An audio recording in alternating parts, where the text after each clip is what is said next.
It's Colin McGeezer. Could I start, mate? Could I please just start the show? David, you got to let it happen at least once, mate. You got to let Colin out to talk once in a while. People are going to get a little bit miffed about it. Anyway, I'll give you my perspective on honour and duty in the Australian military.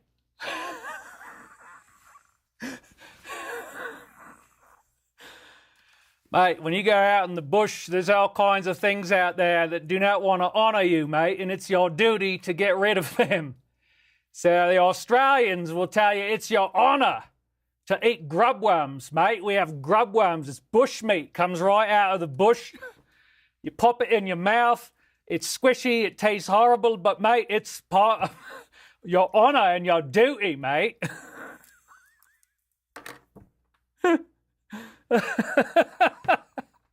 I got to do some Colin McGeezer, open things up and have a little fun. Hope you guys are doing well today.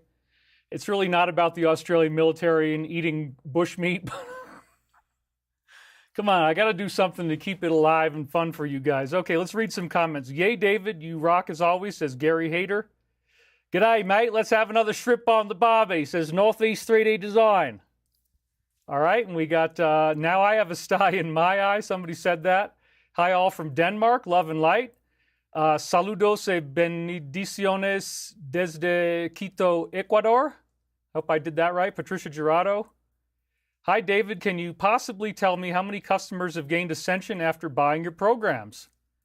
Well, that's a good question. I think we're all going to ascend, so therefore you don't need to buy anything for that. In fact, as soon as we get funded on this company, I'm probably going to transition out of an income-based model for what I do, where I don't need to charge anything other than maybe ad revenue. And as I said before, I'll probably have a special streaming network, but it'll be a very low cost compared to typical high-priced online conferences. If I do a conference in a public area, of course, I still have to charge for that.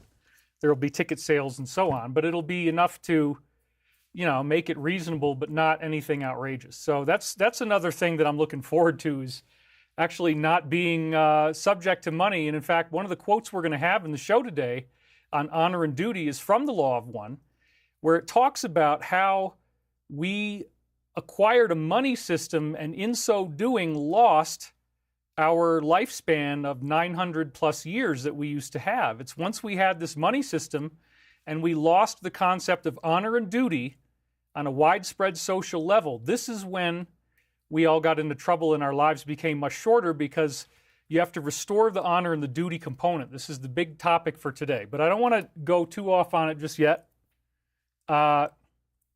So Jazias says, we need you to be a millionaire. Project Skyfalls says, hi, David. Ilse Barrow says, hi, David. So glad you are on today. Lisa Cornelson says, love expanding my consciousness with you from Washington State. Dues Design says, David, I love you from Pittsburgh, Pennsylvania. Kristen says, Colin.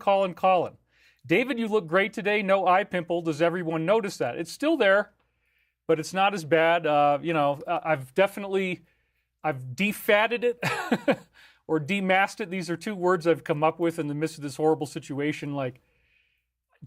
I wait until I'm in the tub and I've been through my whole bath, and then at the very end, I'll squeeze it just a little bit, just push on it in all the different directions, and almost all the stuff has come out. So that's something I'm very happy about, believe me. Tarot Tarotina says, wow, perfect Spanish. That sounds pretty awesome. I was just trying, but oh, we got a first donation. Melissa Wesniak, $9.99. And she says, love you, Sweet Pea. Thank you very much. In fact, Sweet Peas play an important role in one of the things we're doing with our company. So that's kind of a psychic hit. Dodati Vinay Ratliff, we're celebrating his first super on a live stream. I'm not really sure about the gender on that name, sorry. We want to hear you play your guitar, says Rosa Trzynski. I've just actually started to get my calluses back. Thank you for noticing that. Crystal P donated $10. Thank you, Crystal. So anyway, I've been working on the guitar again, and there's a couple things that I really needed to get drilled in with strumming. I've spent almost my entire time, 14 years now, just doing fingerstyle guitar, because I started in 2010. But in just the last few years, I've really started to take strumming more seriously. And now I'm really, really getting into advanced strumming techniques. And unfortunately, most of the songs that you need to play involve strumming to some degree or another. I just said, you know, nobody does fingerstyle. Every guy's just strumming on his guitar. So let me learn fingerstyle guitar, because that is, for me, a much more refined art where you're using all 5 fingers.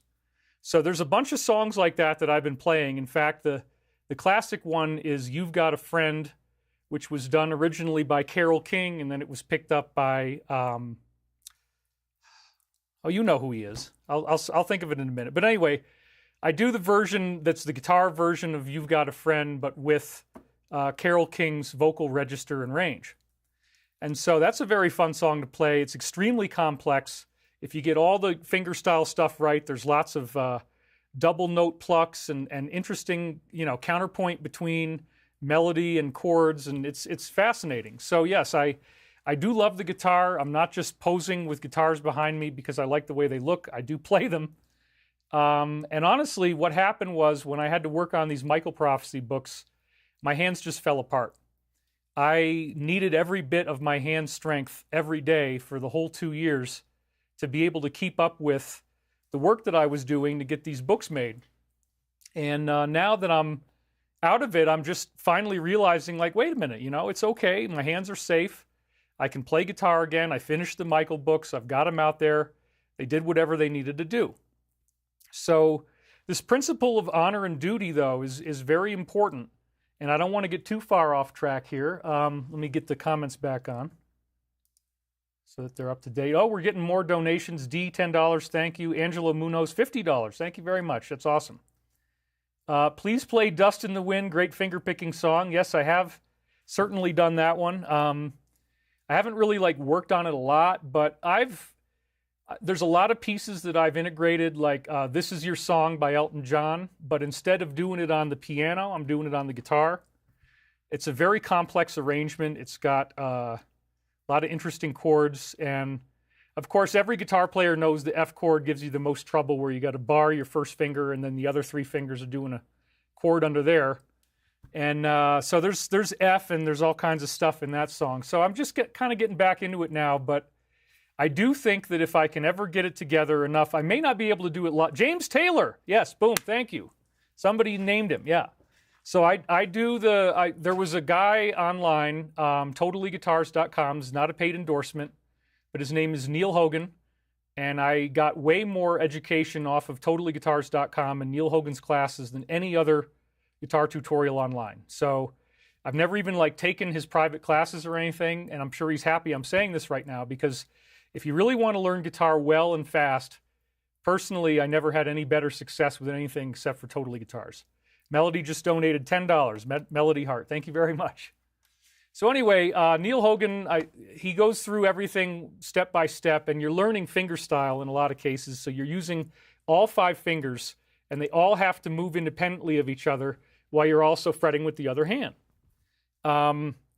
So yeah, he had a version on there of James Taylor's You've Got a Friend, and he transcribed exactly what James Taylor played note for note. And the only thing that I don't do that James Taylor did is this: when you're in the E minor chord here, he does this weird riff that goes, and it's like this, you got to do slides, and you got to do that really fast. It's like, you know what, let's just jam through that E, because screw that. So that's the one thing that I don't do the same. And I've heard other people doing the same thing, because that one part is just really annoying. I mean, you can, if you're into it and you're doing soloing a lot, it's probably fine, but it'll take some time. John Red says, can you channel Ra and ask if he can send a spaceship? I need to get off of this backwater planet. Thank you, David. Immediately followed by Zach Laney giving us critical information. I farted. You know, mate, that's a really good thing. Sometimes you've got to exercise your bowels. And in the Australian military, when you're out in the bush, mate, if you let one go just randomly, you could have a wallaby or a kangaroo, some type of duck-billed platypus with his spiny spikes on his legs, and he could get right up to you and poison you with those spiny spikes on his duck-billed platypus legs, mate. So you got to be really careful if you want to break wind in Australia. Let me just put that for you. Roger Zabarik gave $10, non-military, non-AARO, donated as well. He says, what do the different colors of light spheres mean in relation to spiritual progress? That's a major point on today's talk. Nina Bravo says, lover you. Well, I guess I'm okay. Some people, we're not going to go there. Chanta Hanesana, happy 4th of July early. Well, yeah, my mother's birthday's July 5th, so the 4th of July is also like a birthday celebration. Okay, let's get to it, mate, says Phyllis Georgic. Well, I'm having fun. I mean, I like to talk to you guys. How many people really get to do this, where you have this kind of a setup? Vince Free says, I am amazing. Thank you.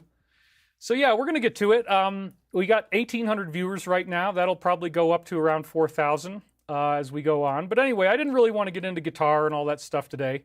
Dorothy Carlson just donated $10. Thank you, Dorothy. Project Skyfalls. David, I love watching your lives. You have a great sense of humor. I appreciate that. Talk about the 20. Adrian Celista says, talk about 30 and back. Well, okay, so let me just break away from your comments for a minute. Sorry about that, so I can focus. Because your love is distracting to me, The love is so intense that I just want to keep basking in it. You're wonderful, David. Thanks so much for doing these. Elise Child. So there you go. If I look over there, it's just pure love. And there's never anything bad that anybody says. It's not like anybody tries to hurt my feelings or make me feel bad about myself or try to get me thinking that, I don't belong here or that I don't belong with you today. I mean, the fact is you're here because you like what I have to say. And so somebody was just asking about the different colors, and that's how I did want to start this today. The Law of One describes that there are different densities that take place within 3 dimensions. So we have length, width, and height. Those are 3 dimensions. That's your 3-dimensional space, space-time. And then within those 3 dimensions, we have 7 densities. And so a density is essentially a vibrational level or an energetic configuration, a level of intelligence is how they describe it. There's a level of intelligence to the energy. And they're not all necessarily visible to us because we are only in 3rd density. So this is where the Law of One is really confusing. I had some great slides on densities, but again, I didn't get to it this week. Part of the reason why I'm doing a show on this is because I honestly have not had time to do anything else. I was very distracted this week, and that is a main reason why you get the topic that you did. Somebody did a whole bunch of chargebacks somehow, and it ended up causing us to be bottlenecked for the entire week where I couldn't get any of my money. And, so I've had the whole week with no income, and I've been waiting for FedEx to arrive because somebody sent me an emergency bailout check. I have a secret benefactor. He doesn't want to be named, but he's somebody I've known for a long time. He showed up at a bunch of conferences. He's helped me out online before. And he's actually been helping me with generous donations. And that's the only way I've survived. It's been very, very intense. And I wrote him recently. I said, look, whatever is going on, there's something working very hard to try to keep me bankrupt at all times. There's just all these crazy things keep happening, and they require money. As I said, I've been through 2 major lawsuit things that I just had to get through. That cost money. There's all kinds of stuff going on with our company that costs money. It's very intense. It hasn't been very happy. And so he mailed me something last Friday, and it was supposed to be here by Monday with a major carrier. I won't say which one. They didn't show up on Monday. They didn't show up on Tuesday. They didn't show up on Wednesday. And they finally showed up in late afternoon on Thursday after I'd already taken a nap. And so every day I'm waiting for this delivery to show up, and the delivery doesn't arrive. But of course, because it's money that you critically need, you can't leave the house. So I got trapped in the house all week long waiting for money because I almost said it. Somebody didn't arrive when they were supposed to arrive. It might start with an F. That's all I'm going to say. I mean, look, I embrace them and I use them as much as anybody else. It was just that in this particular case, he only got the 2-day delivery, and they're just like, 2 days, whatever. It could be 7 days. We don't give a shit. So that's kind of what happened to me. And so this was part of the honor and duty thing. It's like, if you get 2 days and it goes out on a Friday, how in the hell does it not come for literally until almost the following Friday? Like a whole week. And it's a critically important package, so it's like, oh my God, what's going on? This has been just a hell of a week. I literally couldn't go anywhere. I couldn't leave the house because I'm waiting for a truck that never arrives. And then I find out at like 3:45 p.m. that they finally updated and said, no, we're still stuck in Broomfield, Colorado. We can't get it out of there. Or no, we're still stuck in wherever the original point was. I won't say that. So anyway, it's pretty crazy. It's been a really crazy time. And then also with the various deals and negotiations, I mean, you have to understand with Stavati Aerospace, it's been like Deal University for me for 7 years now. All we ever do is hear about people who have money and do they want to invest, and we're talking to them about their options. And, you know, it's just, we're in a fundraising mode. And until we're capitalized, all we do is raise money.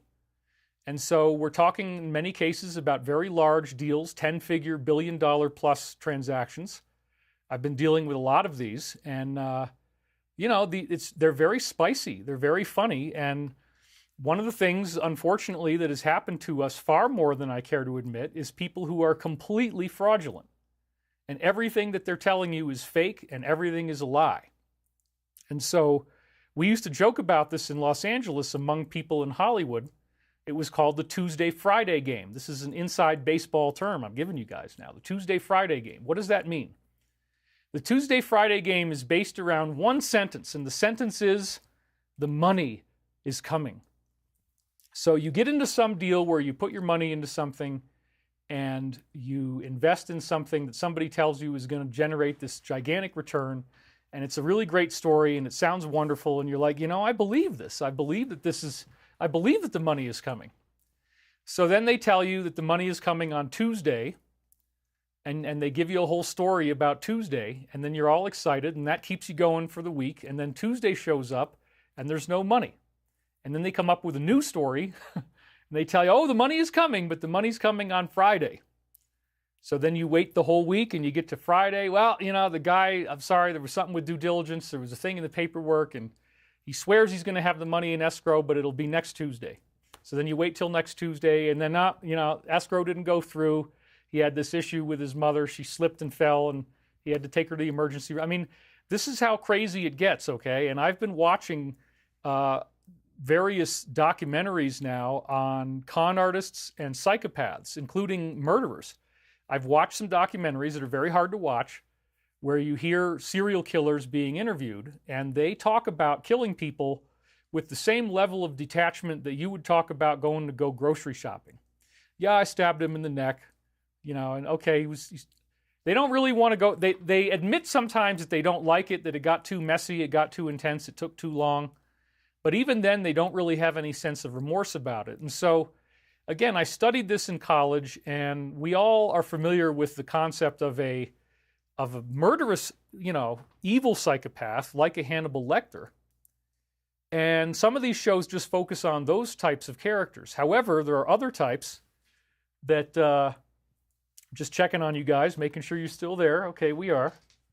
So anyway, well, I want to talk about the Tuesday-Friday game here. So anyway, when we're looking at this stuff, they're always giving you a deadline that's just a little bit ahead in time, but it never really comes true. And so when you watch, there was one called Hollywood Con Queen that really shed the light on the Tuesday-Friday game. And this was a person who actually, as it turns out, was not primarily interested in getting money.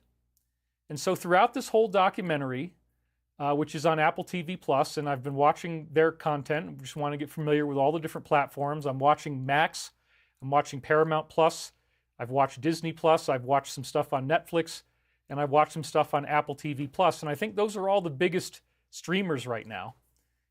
So I'm watching stuff on all of them, and I'm just trying to get a gauge on, like, okay, what are people seeing? What's out there in the zeitgeist right now? What television shows are into sci-fi? You know, fantasy, those are the kind of things I'm most apt to like. I also sometimes like a straight-ahead procedural CIA show where they're basically just trying to get you to join the CIA. Got a couple donations. Kenneth Gropp, $100. Wow, thank you. Haunted Doll says, I'm laughing at the camera switch. Vega Gods says, hey, bro, what you're doing is meaningful. Those of us who need this nourishment are thankful. So, yes, and then we got another one, Valor7707, $20. Been following you for many years. I love and appreciate you. I'm a proud Wilcock groupie. So this is cool. You know, the Tuesday-Friday game was enunciated in this show called Hollywood Con Queen. And again, the point I was going to make is that the intentional infliction of emotional distress, and that is a criminal charge you can hang on somebody, okay? Might not be a felony, but it would be a misdemeanor. Intentional infliction of a military, I just saw this guy, intentional infliction of emotional distress is what they want more than making money. So non-military, non-AARO just donated, said, I have a constant light being contact. Before my stepmother passed away, we saw a purple sphere. The purple sphere was that for her, usually sea blue or gold. Yeah, I would say definitely if you're getting a light phenomenon around the time of someone's passing, that's either their soul or it could be their higher self, which operates at violet ray. And I'm glad you brought that up. We're also talking about these different chakra levels, and we're going to keep weaving in these topics. This is spherical thinking. The way I like to do this stuff is that, you know, we're going to dive in and out of different topics. So we've got con artists, we've got psychopaths, but then we've also got the 7 densities that I was talking about as well. And so this is all going to interconnect in a really beautiful way because honor and duty, the topic of today's show, is what you get into when you go into 5th density. That becomes the main thing. This is one of the most common misperceptions in the law of one, is that people think that because, okay, the universe is one mind, it's one consciousness, and it's a loving consciousness, if I learn to be loving, I've learned the secret of the universe, I've nailed it all down. No. That's only 4th density. Universal love in the law of one cosmology only gets you up to 4th density. It doesn't get you all the way into even 5th density. And then you've got 5th density, you got 6th density, you got 7th density. So I'm going to tie that in again, and then I'll go back to psychopaths and Hollywood Con Queen, because all this interrelates very nicely. The law of one's cosmology, essentially, I'm just going to have to soliloquy here and not look at the comments for a second, so I apologize, but I got to focus on this. I don't want to get scattered. The law of one teaches us that there's only one identity in the universe. There is only identity, and that identity is actually a loving consciousness that is actually projecting 7 densities of existence into being. And then within those densities, there are planets, there are stars, and then stars form galaxies. And in the law of one system, a galaxy is an intelligent super creator called a logos. And it's a mirror of the one infinite creator, which is also called logos. So in the book of John in the Bible, it says, in the beginning there was the Word, and the Word was God, and the Word was with God. Now this is actually incredibly enigmatic. It's a very, very interesting phrase in terms of what the law of one does with it, because the original word that was being used for word in the book of John, if you go back to the Aramaic that was done there, it's actually logos. So in the beginning there was the Logos, and the Logos was God, and the Logos was with God. That's actually God the Father, God the Son, where God the Father, Mother God, it's actually non-gendered. It's the whole one infinite creator. It's the whole universe of galaxies. And in my, Sacred Science of Michael Prophecies, I talk about the super galaxy, that the entire universe is this big, flat, lenticular galaxy made up of superclusters of smaller galaxies. And all those superclusters happen to be in a matrix geometry pattern. You look at the work of Einasto, you look at the work of Bataner and Florido, and you find out all of the superclusters of galaxies are organized in a big geometric grid. And it's really, really fascinating. I do all that geometry in Sacred Science of Michael Prophecies, which is available at https://thedisclosure.com. Now, the special offer I've got right now is 70 books for $70, and we'll talk about that a little later. That's for the Michael Prophecies. So I've discussed this many times before, and I didn't want to get bogged down in repetition of all the things that I've already said in previous shows. And like I said, I had this very depressing week where the mail just wouldn't arrive, and it makes me think about Tuesday, Friday games. It makes me think about how they tell you the money is coming, but then the money never arrives. And so somehow all the money that you guys earned me last weekend by ordering my products, it's all been in limbo. And I even lost money yesterday. They took a bunch of money out of my account because of these chargebacks, and now I'm not going to actually get any of it until Monday because I don't get transfers over the weekend. So I literally had nothing, and I'm waiting all week for money to arrive. and for this truck to show up. And finally, like I laid down in bed on the last day because it said that he might not be here till 8 o'clock at night. And it's 3:30, and I just got to try to get some sleep. I'm so wiped out. I'm so exhausted. And then lo and behold, my dog goes, "Woof!" And I'm like, oh, here we go. You know, so I had to get out there, and then the barking starts, and like, girly, calm down, you know. And then, wow, there it was. And so I just immediately opened it up, got the check, deposited it on my phone, went right back to sleep, slept like a baby. But I'm exhausted. I mean, a whole week where nothing is working out and you're just grippingly, blindingly poor. This has been what my life has been like all the time for 2.5 years now. And so it's hopefully going to end, but we need to close a deal. So Hollywood Con Queen, again, made me realize that intentional infliction of emotional distress is what con artists are really about. And unfortunately, with our company, we've had a number of these guys come and go. We've had many deals that were purported to be real that turned out to be false. Some of them we could figure out right away. Some of them took a lot longer. But, you know, I'm really an expert now in being offered these types of cons and seeing how elaborate and how sophisticated they can be sometimes. And when the show said that it was really about intentional infliction of emotional distress, the guy didn't really make that much money on people. Like, yes, that's the whole basis of the psychopath. When you see these mass murderers talking, they don't care about what they did. They typically are very bored and they don't have a lot going on in life. They just feel kind of exhausted all the time and they don't really like being alive. And so they get off on torturing and killing life. Some people do. Now there's a spectrum. The ones on the far end of the spectrum are going to actually be murderous. But the problem that these shows typically don't go into is that in a lot of cases, it's actually different than that. These people are, I actually said, I usually don't do that. They're not violent. They're not going to kill anybody. The nonviolent psychopath is the thing that we really have a hard time understanding. Somebody just donated, Janet Levitt, thank you very much. So the nonviolent psychopath is much harder to detect because they will be very charming. They will give you lots of appreciation at first. There's a love bombing phase. There's a deify, denigrate, and discard or destroy. Those are the three phases we talk about in the Michael books. Deify means that when you first get together with a psychopath, they're going to just pump you up. They're going to pump up your ego. They're going to say you're the best thing they've ever seen. And if it's a company like ours, they're going to tell you your company's amazing. We're so excited about the company. Da, da, da. Then, after they go through the deify phase, they go into the denigrate phase. Remember, the main thing they want is intentional infliction of emotional distress. And I did the physiology on the psychopath's brain. I've done something nobody else had done before that I'm ever aware of, which is to combine all of the different brain regions affected in the psychopath. And it's actually 17 different regions.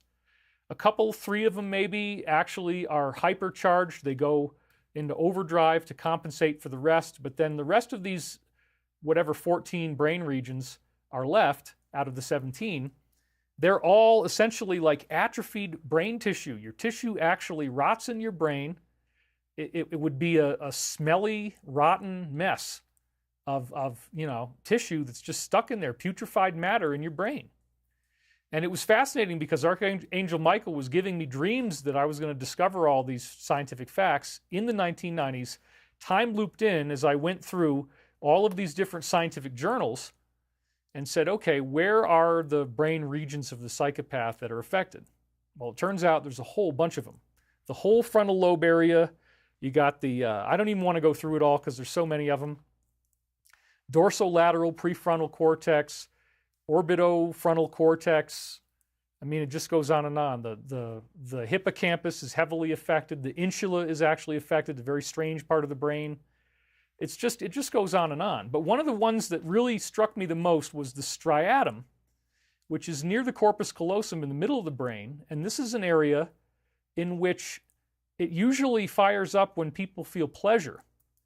And in the brain of the psychopath, this area has to overcompensate for all the deficiencies in other areas. And so the most fascinating discovery for me was that the striatum itself, which is associated with pleasure response, fires up when they see images of people being hurt or killed.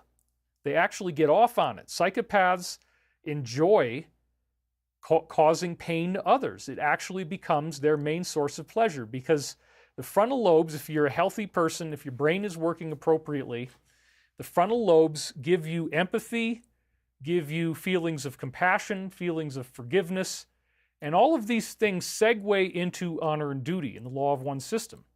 Honor and duty is the fifth density. So as we're going through the densities, we've got the first density in a three-dimensional world, and that's elemental. So it would represent the consciousness of the earth, air, fire, and water, the elements, the molecules, the atoms that make up your body, that make up your existence. So you have this elemental first density awareness. Now, there are planets that start out at first density where they are only elemental. They only have lava and water and wind, and then the lava becomes earth, and the lava also has fire, so you got the four elements there. You got fiery volcanoes, you got lava that turns into earth, there's fire and earth, you got air, and you got water. And the water comes off of the surface of the star. Every star gives off tons of hydrogen and oxygen, which then combines into water in the atmosphere once it gets to us. And it also has, there will be frozen water in interstellar space. So the water comes right from the star, and that's a very interesting thing too to learn about. So all of this is because we're actually in a biological universe. The DNA molecule itself is enfolded into the quantum vacuum. Basic water molecules will form into DNA. That was proven by the Nobel Prize winner, Dr. Luc Montagnier. And so Dr. Luc Montagnier showed that if you take a tube of distilled water that has nothing but water in it, and then you put another tube next to it that has DNA and distilled water in it, and you electrify both of them with 7 hertz, which is the Earth's basic, Schumann resonance, after 18 hours, the water that was just distilled water has DNA in it, and it's provable, and it's replicable, and it has been replicated. So DNA is a quantum byproduct of this fact that we have one intelligent creator in the universe. So the creator built a universe that has 7 densities, and they represent essentially like a class curriculum of the things that you need to learn in order to graduate. And graduation is reunifying with your identity as the one infinite creator. That's what we're here for. The universe had to fragment into all these billions of galaxies, and on those billions of galaxies are billions of worlds where there are different types of flesh and blood embodiments. The human form is apparently very popular throughout the universe. About 40% of all the planets in the entire freaking universe, according to Law of One, have some type of humanoid being on them. So the human design is a very popular design. I don't know what the others are. They never explained any of that, unfortunately. I'd love to know. But, whatever it is, it's probably not that different. But this specific type of human pattern has been very widely implemented throughout the cosmos.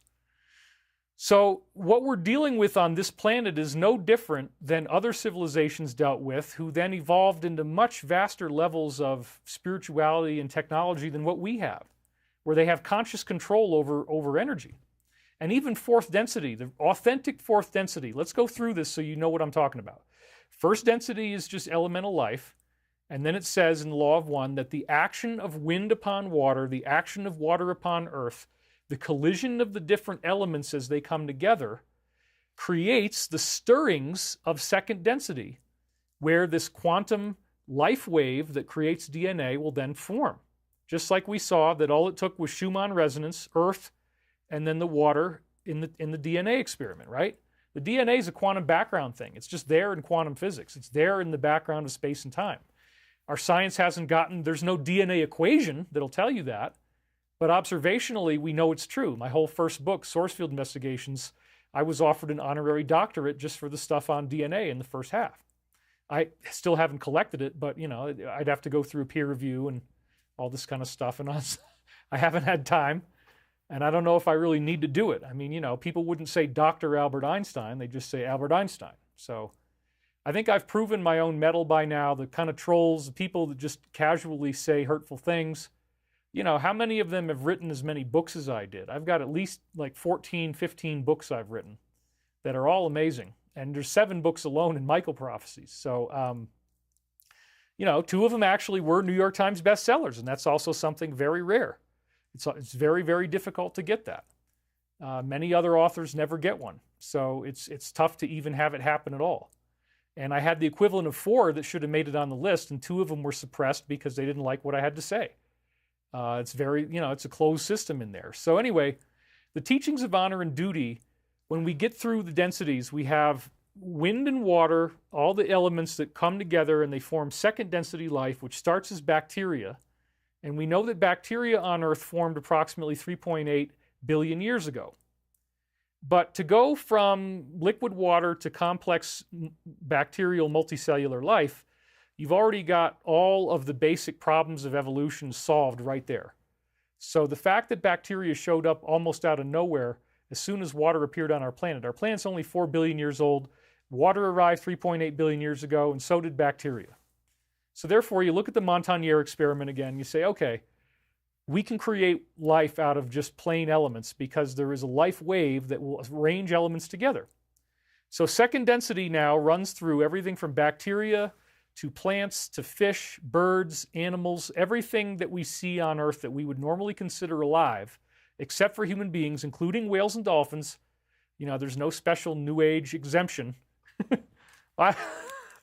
I don't know what you punters are thinking that the dolphins are third density, mate. Just trust me, if you ever been around those creatures in the ocean, they can get a bit randy, if you know what I'm saying. They might try to do things that you really wouldn't want, if you catch my drift, mate.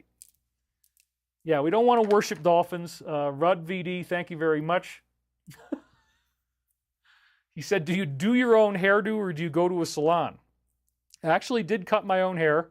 I just took about an inch off because I said, I don't have time to go anywhere. So anyway, whatever. I'm too busy to get a real haircut. If somebody wants to insult me about that, that's fine. But, I spent all week waiting for money. How do you go get your haircut if you're waiting for a truck and it never shows up and it's already too late in the day every day? It was just crazy. Anyway, next week I probably will get a real haircut, but we'll see what happens. So with all this stuff that I'm saying, you get into second density is all animals, plants, birds, and fish. And then third density becomes human life. And the human life is where the law of one says we have something called the choice. It's the choice between whether to be of service to self or service to others. And this is something that happens on every single one of these billions of planets all throughout the universe, which again, 40% of them have human beings on them. They all go through this phase where they appear to have evolved in some type of Darwinian way out of whatever indigenous forms of life were on the planet. We apparently were evolved out of apes, as Darwin said. There are other human forms that evolve out of birds, that evolve out of aquatic life, that evolve out of all different types of animal life that we've seen on Earth. And so that's why extraterrestrials come in a variety of different odd configurations, where it would appear that a different type of animal in second density is turned into an intelligent humanoid. This is part of what they call investment. Apparently a galactic logos, has individual stars that are also logoi. Those stars are individual logoi, which means one logos, okay? Or you could call the star the logos as well. You can use either term. Logoi is usually more plural. So when a star is a logos, it decides what type of life, what type of second density life on its planet, a given planet, that it will invest with human evolution to evolve into a humanoid form. So it may not pick monkeys and apes like it did with us. It may pick something else, and it may steer the biological evolution of that DNA so that the humanoid form becomes, let's say, reptilian. Some stars, apparently the Rigel star in the constellation Orion is a massive reptilian-infested place. The star Rigel, for whatever reason, decided to make reptiles into humans, and then they apparently became racist and went around the galaxy, according to Uncle Jack, the same guy with the glasses. They went, in fact, let's do another Jacob routine. What the hell? All right, they went all over the galaxy, these reptilians, and they were racist, mate. They found other species of reptiles, and they said, we like you guys right here. So we just want to bring them all together and add all of their different talents and traits and create this organized evil empire. And that's what we've got to deal with, mate. It's called the Draco. So that's true. That's stuff that I've heard about for a long time. the organized evil reptilians. And so that would be an example of a planet that was invested, where the sun decided to invest reptilian life into human life. Not every star is going to do that. A lot of stars are not going to do that. Our star did not do that. Our star chose the more simplistic idea of, okay, a monkey type of form. But, there would be a whole different pattern of DNA evolution that we would find in the stratigraphy, the layers of rock under the surface when we drill in there and we find fossils. If you were on a different planet that evolved into reptilian life, you would see the missing link. You would see the reptile simian forms before they became fully bipedal human. And all that would be in the fossil record, and you wouldn't question anything. So we're still only up to third density. Now, the law of one really gets interesting when we go into fourth density, because even at this level, you become a super being compared to even what Jesus was doing. That's why, again, John 14:12, Jesus said, "As I do these things," meaning miracles, "so shall ye do them, and greater things, for I go unto my Father, Mother God." So Jesus is openly predicting that we're going to have abilities far in excess of the miracles that we saw, which would include spitting on a woman's eyes and then curing her of blindness, raising Lazarus from the dead, lots of different miracles involving manifestations, water into wine, loaves and fishes, taking one loaf of bread and one fish and chronocloning it so that it could feed 5,000 people. Then you've got him walking on water. And one of the ones that we really missed that I talk about in the Michael Prophecies, the voice of power. This was one of the most impressive things about Jesus that just got lost in the sands of time. The fact that he could speak with an incredibly loud voice that would shake the walls and the floors and everything around you. And this was really why they called him the Lion of Judah. And it was also something the angels could do. And probably one of the main reasons why they were called mighty ones is that in addition to having this incredible luminosity that would come off of them, they also had this incredibly booming voice that would just, terrify everybody. So I love talking about this stuff because when we get into the higher densities, it's not as simple as you might think to understand. The fourth density being is already more capable of doing miracles than Jesus demonstrated in the Bible. That's what apparently all of us are now transitioning into on Earth.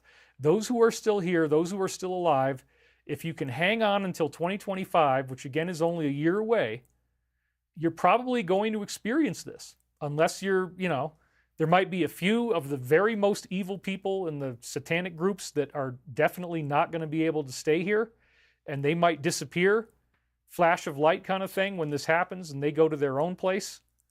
But I don't think there's really going to be very many of those, because most of these people have figured out now, like, okay, we better get on the right side of history, and they're becoming heroes, and that's a big, big part of honor and duty, and why I'm talking to you today about this, because their level of spirituality that they're functioning at, to them it's an integrated system, but if you study it from within the law of one perspective and you're just very pragmatic about it, their philosophical foundation crumbles into what the law of one would call negative service to self philosophy. It just doesn't hold up as an enlightened practice that you can continue doing as you go higher through universal evolution. You can go up to 5D negative, and that's actually where the being we would think of as Satan or Lucifer resides. So fourth density, again, is you can do all kinds of miracles. You can even morph the way that your body looks. You can change into any, as you get more developed, you can change into any form that you want people to see. And there's no limit on that. You can fly, you can bilocate yourself, you can be in more than one place at a time. You're aware of your past lives. You're aware of your higher self. You're aware of spiritual guides. And what you end up doing when you become fourth density is typically going to third density worlds and being angels for them. You become angels for humans like us who are actually just trying to get through life. We got 2 big donations. Gina, $100. Tweety, $49.99. Thank you for everything. You are a godsend and you will be okay. I appreciate that. I don't want to be worshipped, as I always said. Non-military, non-AARO says, this is the material Casey is best at. I can feel the peace and compassion flowing. Thank you. Appreciate that. I do like doing the philosophy. I think that the philosophy is kind of underrepresented a lot of times in my work, and I do apologize for that. But, you know, part of the honor and duty that I felt and why I wanted to talk about this topic is, you know, fourth density is great, but it's fifth density where you get to the level that you project a human form that can look just like everybody else on that given planet. You can project into any human body that you want people to see. You could look like a reptile person. You could look like an insect person. You could look like a mer person. We just got $20 from Jules West. Thank you very much. So all of those things are available to you. When you get to this level, fifth density, you can project into any type of body that you want, and it's a relatively difficult mental configuration, so they say. So the fifth density negative form of Lucifer actually projects into Lucifer's palace in Antarctica, as we've now learned. And so that's another fascinating thing that came out from when Chris Beskar decided to give me more inside info on stage at Laughlin. Not Laughlin, but that's where we used to do International UFO Congress. This was in Loveland, Colorado. Loveland. See how my brain got confused. Anyway, getting back to the point here, fifth density is where you can now project into any type of body that you want to have, whereas in fourth density, you have the heritage of what your planet's evolution led you to. So you might have a bigger head, bigger eyes than you were human in third density. And in fact, when we become fully fourth density humans, one of the things it says in the Michael Prophecy books is that we are going to get larger eyes, and so we're going to get kind of a maybe larger head, a little bit larger head. Not like a gray, but definitely bigger and more striking eyes than we have now. And then in book 4 of the Michael Prophecies, I talk about multiple eyewitness testimonies from the 1950s where people saw these types of humans. And even the beings that crashed in Roswell. They weren't really grays. They looked like children. They had very skinny bodies, but they had really large, beautiful eyes. And so this is part of what we are going to end up having happen to us. I don't know if we're going to lose hair. I think we might still have hair, but there's definitely going to be a very pronounced difference in the way that we look once we get these fourth density bodies. And it says in the Law of One that once you get a fourth density body, you learn over time how to cloak its visibility from third density. I guess if you didn't learn this technology, consciousness technology, you could actually end up projecting in some form where you get seen as kind of like this ghostly image, similar to what happened to Obi-Wan Kenobi after he was killed by Darth Vader in Star Wars. So that would be what would happen. You have to learn how to hide that from the third density viewer. So again, fifth density is where you now can project into a human form. You can project your own spaceship as well. So the type of stuff that I was reading about last week in the Colin Creates Himself short story, which I really love, by the way, that was a story that really has a lot of fifth density in it. He goes outside the alien complex, he creates his own spaceship, and then he puts himself inside the spaceship, and then he fights through the 97 levels. I'd forgotten to mention that level 97 is where the fight ended, and that was the first real full year where the Michael Prophecy contact actually started for me, 1997. So level 97 seems to have some prophecy there. But if you remember in the story last week, he breaks through all 97 levels. He gets inside. He goes through a room a door that has gargoyles on it. He has to nuke his way through with a drill. And then he gets in there and he finds this human-looking person. But when he shoots at it, it doesn't die.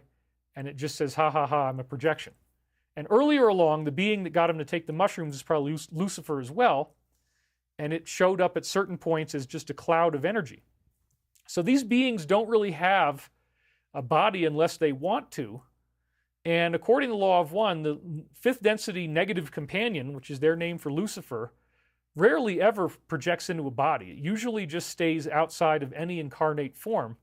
But apparently, as we now know, when you go to this Lucifer's palace in Antarctica, then there it is.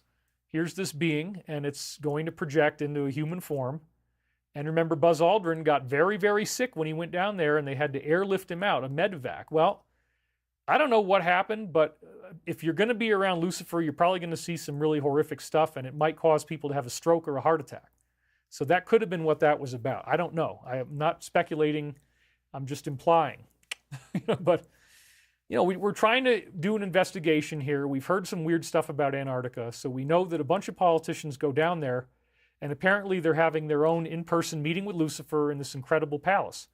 So that's a fifth density negative. Now, in very basic terms, there's two lessons you got to learn, which would be love and wisdom. The law of one explains this. So in fourth density, you learn love, and in fifth density, you learn wisdom.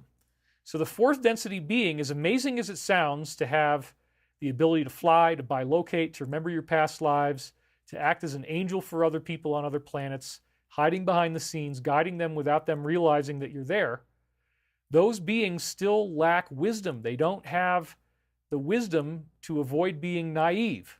So a lot of times you have ET souls or wanderers who incarnate in human form, and then they don't remember their true nature. That's part of the contract. I've talked about wanderers a bunch. It's a human being like us who's here with us, but they have an ET soul, angelic soul.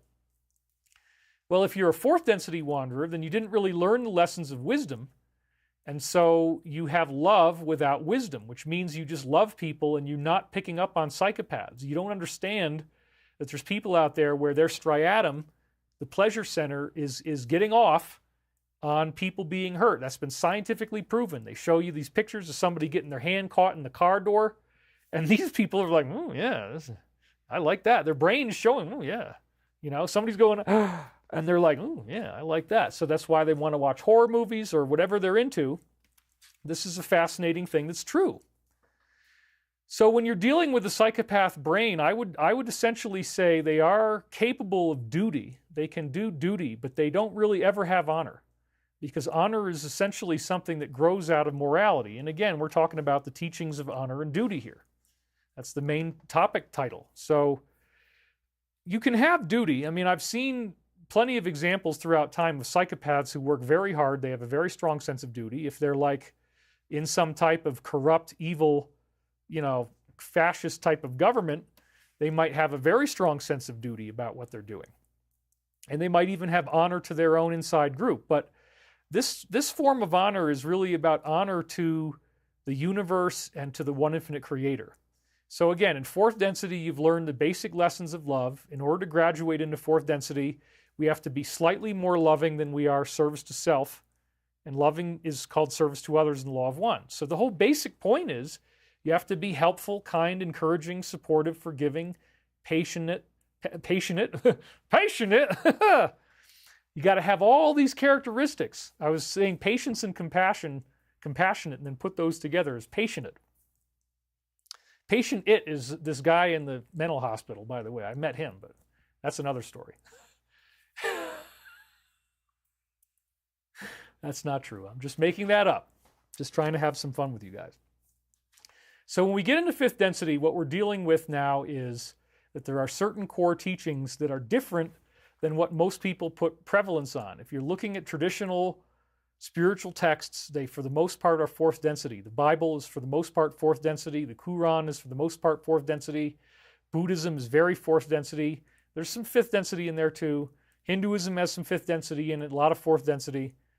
But really what you get down to is that fourth density is love without wisdom, and in fifth density you gain wisdom, and then there are certain key words that the law of one mentions almost every time they bring it up. And as I'm looking at this, I realize, you know what? Psychopaths are not capable of fifth density understanding.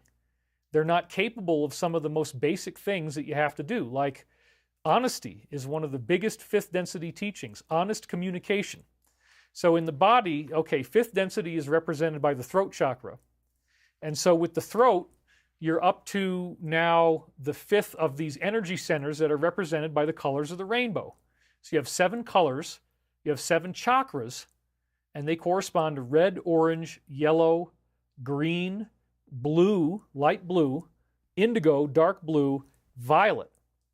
So I wore a dark blue shirt because I wanted to get into these blue ray chakra colors. I mean, I could have worn light blue, but I decided to go with dark blue, which is really the pineal chakra here.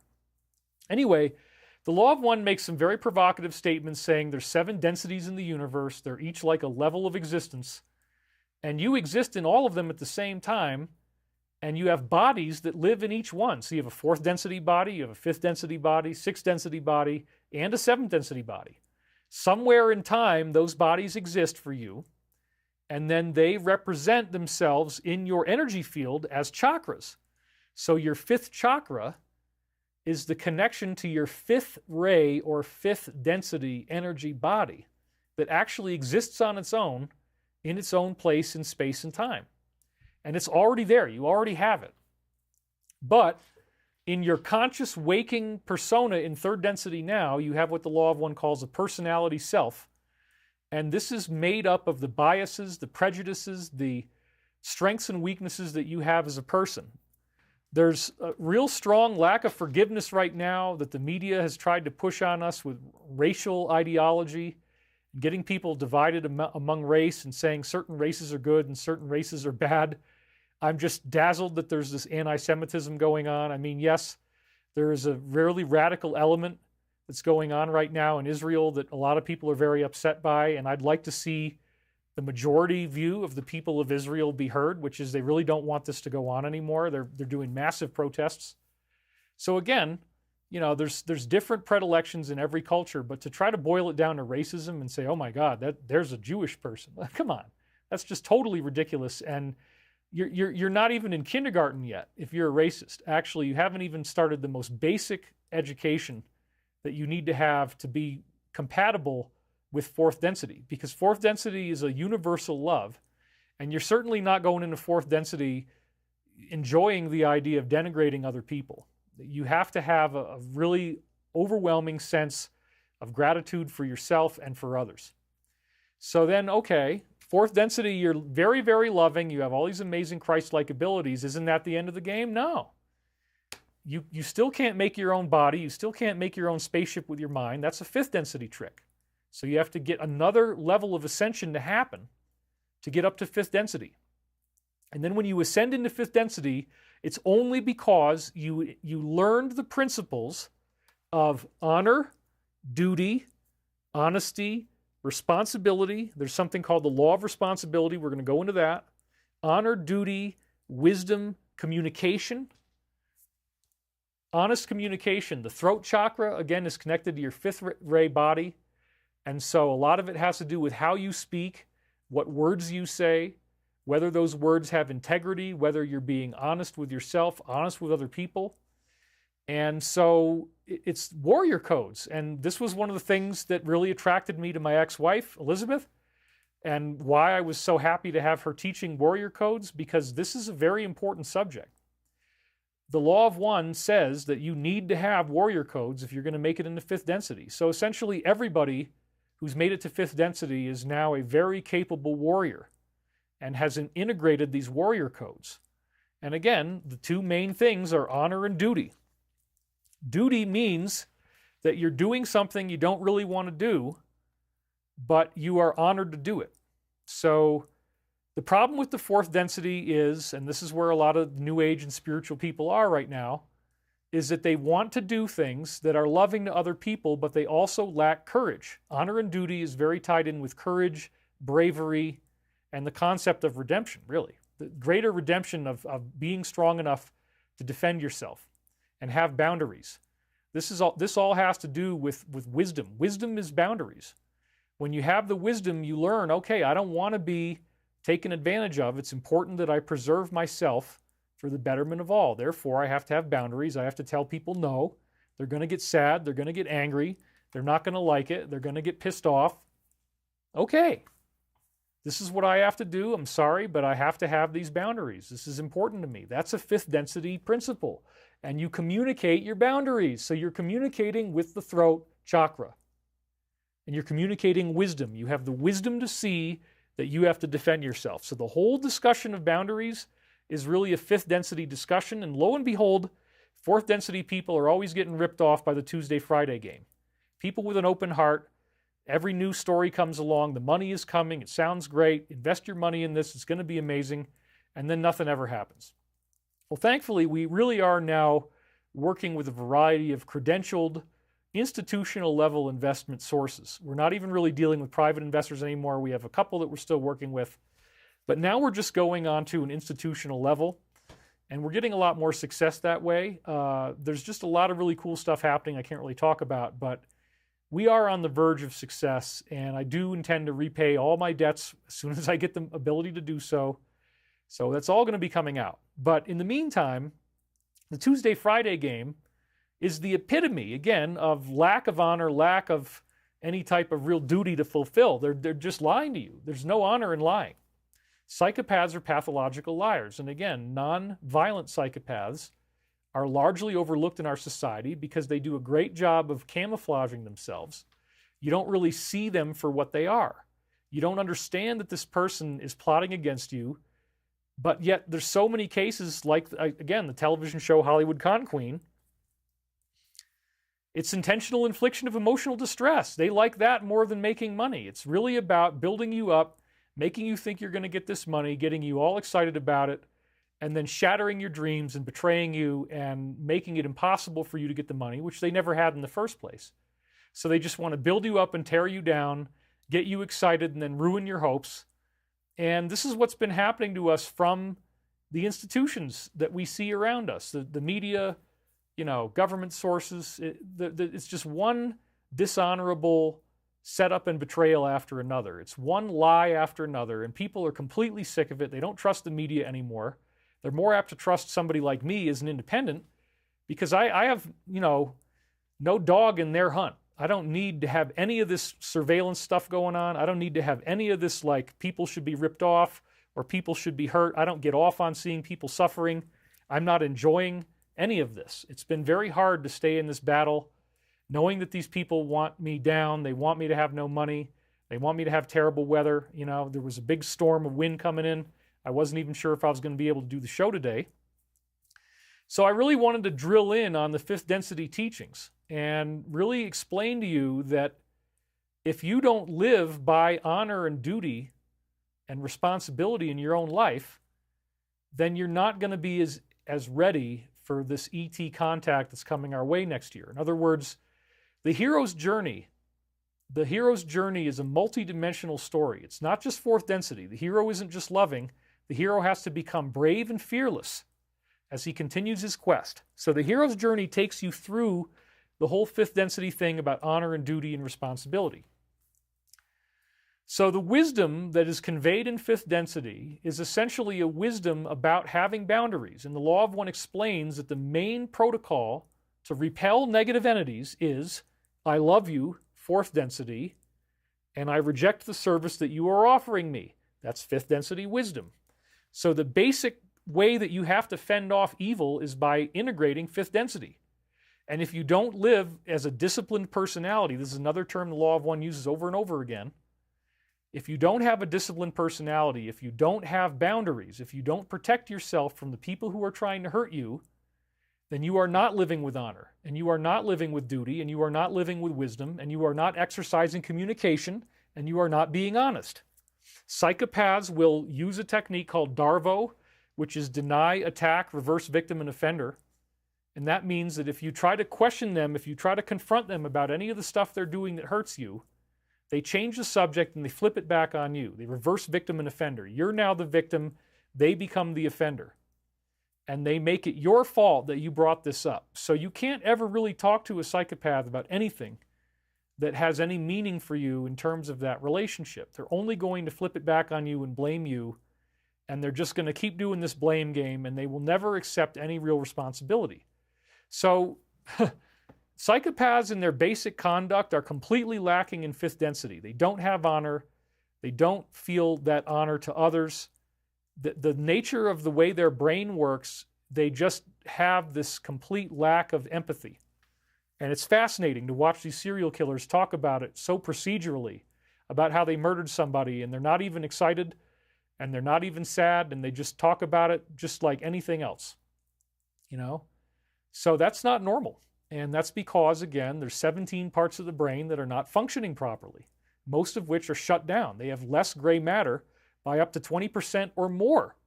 Whole entire parts of the brain that are just not electrically firing. And there's a very interesting fingerprint. There's a persona that is encapsulated in the mainstream psychology's test for a psychopath, which is called the PCLR. And that's the revised version of the original study that was made. It's 20 questions, and you either get a 0, a 1, or a 2. So the highest score anybody could possibly get is a 40. That would be the most psychopathic person, the highest on the spectrum. And so in Great Britain, they will diagnose you as a psychopath for, I think, a 28. Whereas in America, I think you have to get over 30, like even maybe up to 34, to be a clinical psychopath. So that was a funny thing I point out in the books, that British have less tolerance than Americans do for psychopathy and these types of behaviors. So again, it's very interesting because they're chameleons. They don't reveal who they are. They're always going to mimic emotions, but they don't really feel the same emotions. They try to learn how to act like certain emotions, but they're not really going to feel those emotions. And so they will pretend that they are in love. They will pretend that they are luring you in on positive premises, but it's all a lie. And like with the Tuesday, Friday game, I mean, you know, you have dinner with these guys. They tell you that you're going to make all this money. They get you to invest, which is usually what it's about, you know, and then the money is coming and it's always Tuesday or Friday. It just goes on ad infinitum. And, you know, if you ever try to question them, they get mad, so they do the Darvo, all that kind of stuff. So this is something that we have way too much of. And again, if you only are loving and that's your main focus, but you're not learning about wisdom and honor and duty and responsibility, then you've kind of missed the point on the levels of spirituality that you can get to. So I decided as a public service that what I'm going to do is read most of the Law of One quotes. I only left out a few that I don't think were really needed, but we're going to go through almost all of the Law of One quotes that talk about honor and duty, because I think it's very essential that you, as the viewer of today, I'm talking to you, the intelligent universe, the infinity of the universe is inside you. That's the only way I can reach it. I can only reach it through the reflection of what the Creator wants you to know, which is what the Law of One says. You have to reflect the will of the Creator back into the creation. So I'm going to actually not even work out of my own Michael books. I'm going to go right back to the main source, the Law of One, because a lot of people are comfortable and familiar with that material. And I'm going to talk to you specifically about fifth density and where they use these words, honor and duty, because we're going to gain a much greater understanding from this. Now, before I read these quotes, I also want to discuss the fact that I have felt a strong sense of honor, duty, and responsibility to communicate the messages on X/Twitter from the Alliance. And as I've said before, in 2017, the posts appeared that had to do with a particular alphabetical letter, and you know what I'm talking about. And so that came and went, and it's about 5,000 of them, almost 5,000. And during the time they were coming out, it was very amazing. They were constantly commenting on current events. They kept exposing these very dark elements in our society that nobody really wants to look at. They kind of went into remission for a while, but now it is absolutely returned in the form of the Shadow of Ezra posts. And if you go to Twitter, you're pretty much going to see all of them. So just to give you a taste of what they're putting out there, again, this is part of what I feel is my honor and duty. As somebody who wants to see this planet be freed, at first when I got into doing this again, I said I'm going to start covering all the Ezra posts. I was thinking that it could all lead to some type of very imminent blackout. We just got a donation, Cameron Clapp, thank you very much.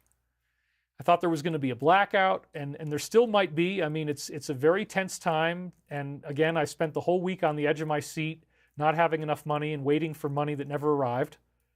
Finally it did, at least the one check did, but the other money is still bottlenecked up, and I'm probably going to get it on Monday. So, when I pay my bills, how I pay my bills, all that is affected by these types of problems. So I've felt a very strong sense of honor and duty to get this material out, because clearly the Alliance has decided that we need to have a mainstream conversation about elite evil. In what the so-called elite. People don't want to call them elite. Okay, well, they've done that though. They've reached that level where they have massive wealth, massive influence, they have control over society, and some of them want to be adored and become public figures. Others like to hide. It depends on each person, seems to be different. But now we're at this point in society where the Alliance wants us to take on the honor and the responsibility of spreading this information fearlessly, because if enough people don't have this information, the plan is not going to work. So there's going to be stuff that gets laid on us. I think that's coming. There's going to be some type of moment of truth where it's like, whoa, I never realized what the military was up to, but now that I've figured out that this is what's going on, this is very, very freaking serious. And it is so much like the song, Santa Claus is Coming to Town.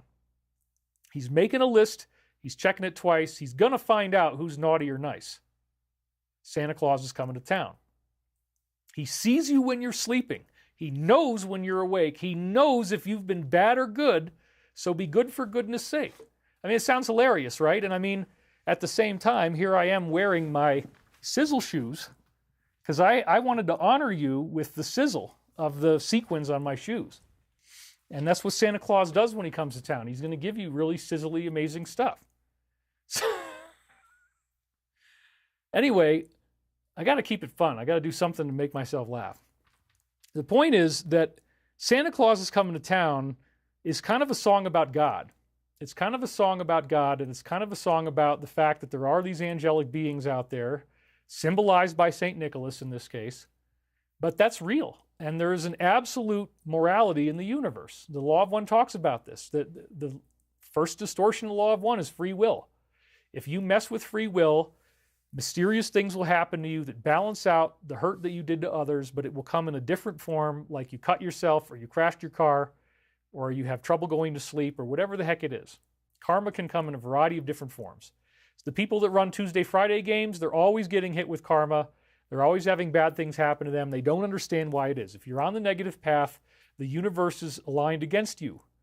You can make it up to fifth density, like Lucifer, you know, it projects into a human body down in there in Antarctica, but after that, you're done. If you want to get into sixth density, you got to go positive. If you want to be in seventh density, you got to be positive. So you can't have a negative, blood-drinking, service to self, evil philosophy continue. I'm getting lots of donations now. Thank you, guys. You can't have this type of philosophy continue in the midst of, you know, a universe that is conspiring to make you more loving. So in fourth density positive, you learn to be loving to yourself. In fourth density negative is the love of self without loving others. Fourth density positive is the love of everyone. So you are learning love in fourth density negative, but it's extreme love of self. Fifth density negative, you have the wisdom to serve yourself. And in fifth density positive, you have the wisdom to serve others. And sixth density is the unification of light and wisdom, the unification of love and wisdom, rather. Wisdom is also called light in the Law of One. This is a very confusing thing. There is a positive aspect to light in the universe. Of course, it's not all evil. There is Lucifer and you know, dark light, but I mean, there's a positive light to the universe, the light of the one infinite creator. They talk about that a lot in the Law of One. So love and light are love and wisdom, and actually it's the two different ways in which energy travels. Let's make sure I got this right. The light or the wisdom is the photon, and the love is the tunnel that the photon is traveling through. If you actually get into the physics of how the universe is built from love and light. And I'm not going to do that now. But anyway, the Shadow of Ezra posts have really changed my life because, as I said, back in February, I mean, it's been going on for a long time, but especially in February, it became clear that they were messaging me as I was having dreams that were talking about what they were doing.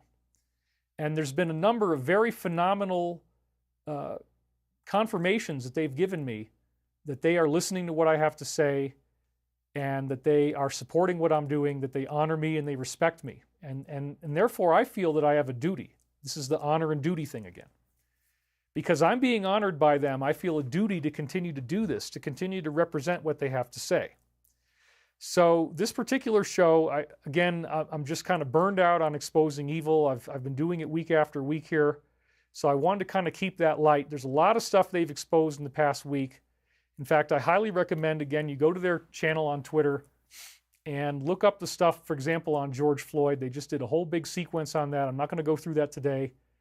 I just wanted to focus a little bit on their stuff and encourage you to pick up where I leave off, because they're getting like 1 million views on a lot of stuff they're doing. So it's really getting out there, and I'm very encouraged by that.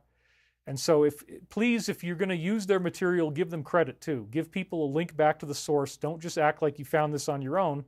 That's another principle of honor.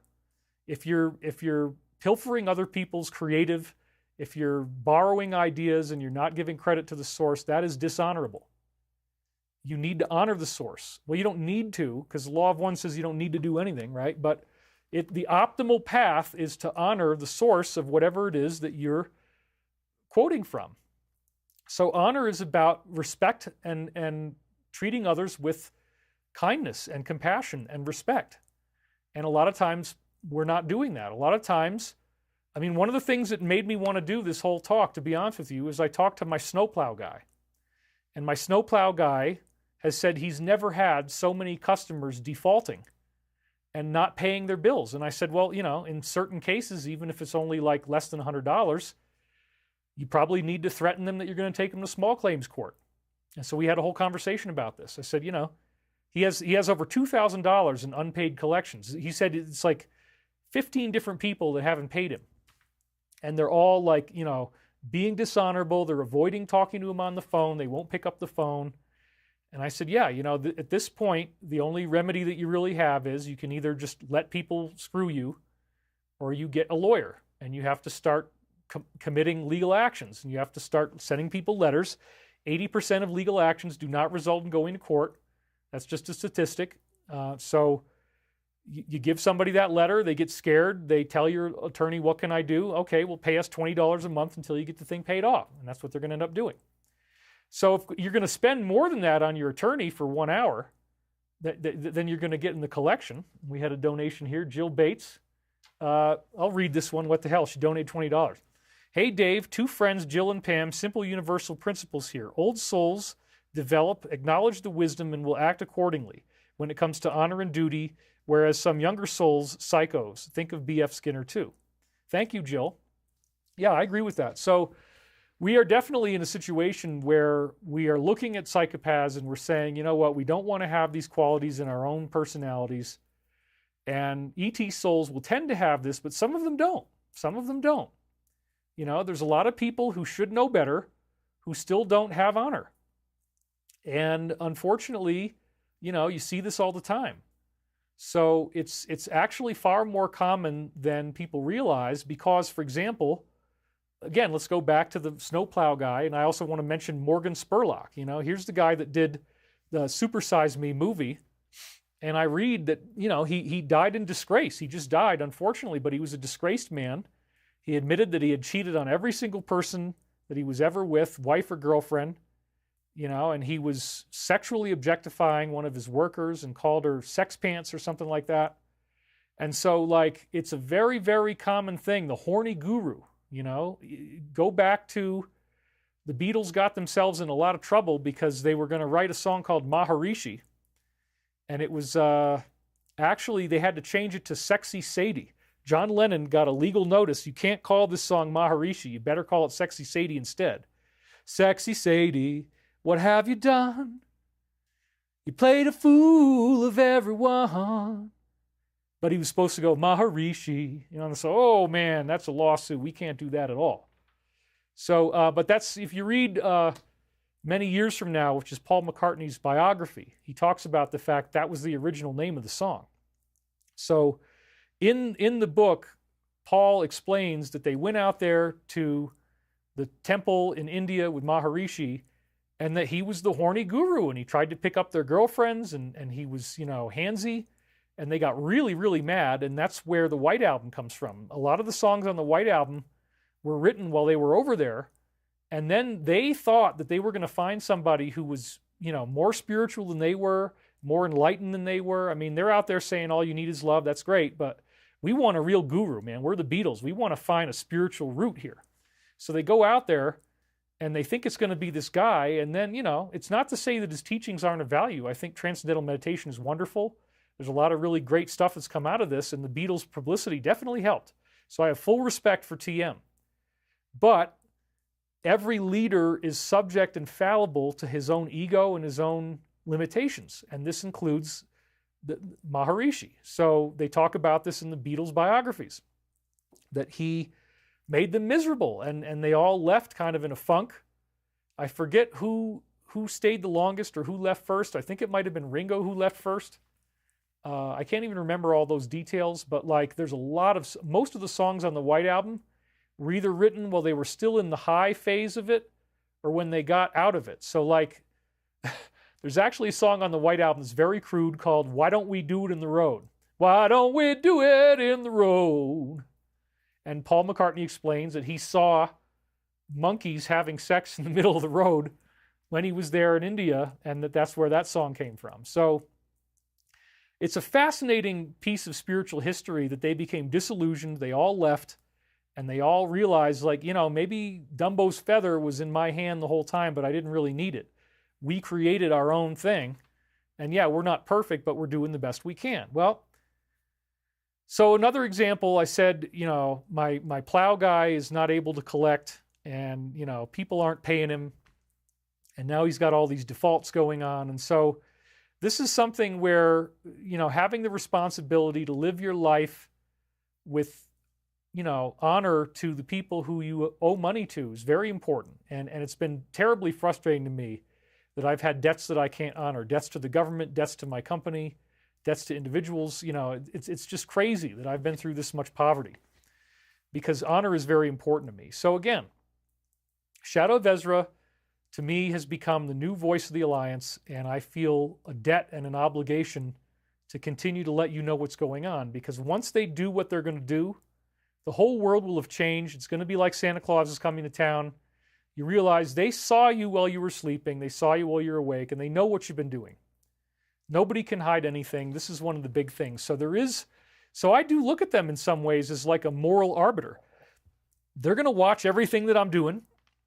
And if I were to start really screwing up and becoming somebody that they wouldn't want me to be, they would cut me off. And I would be, you know, exorcised from the plan.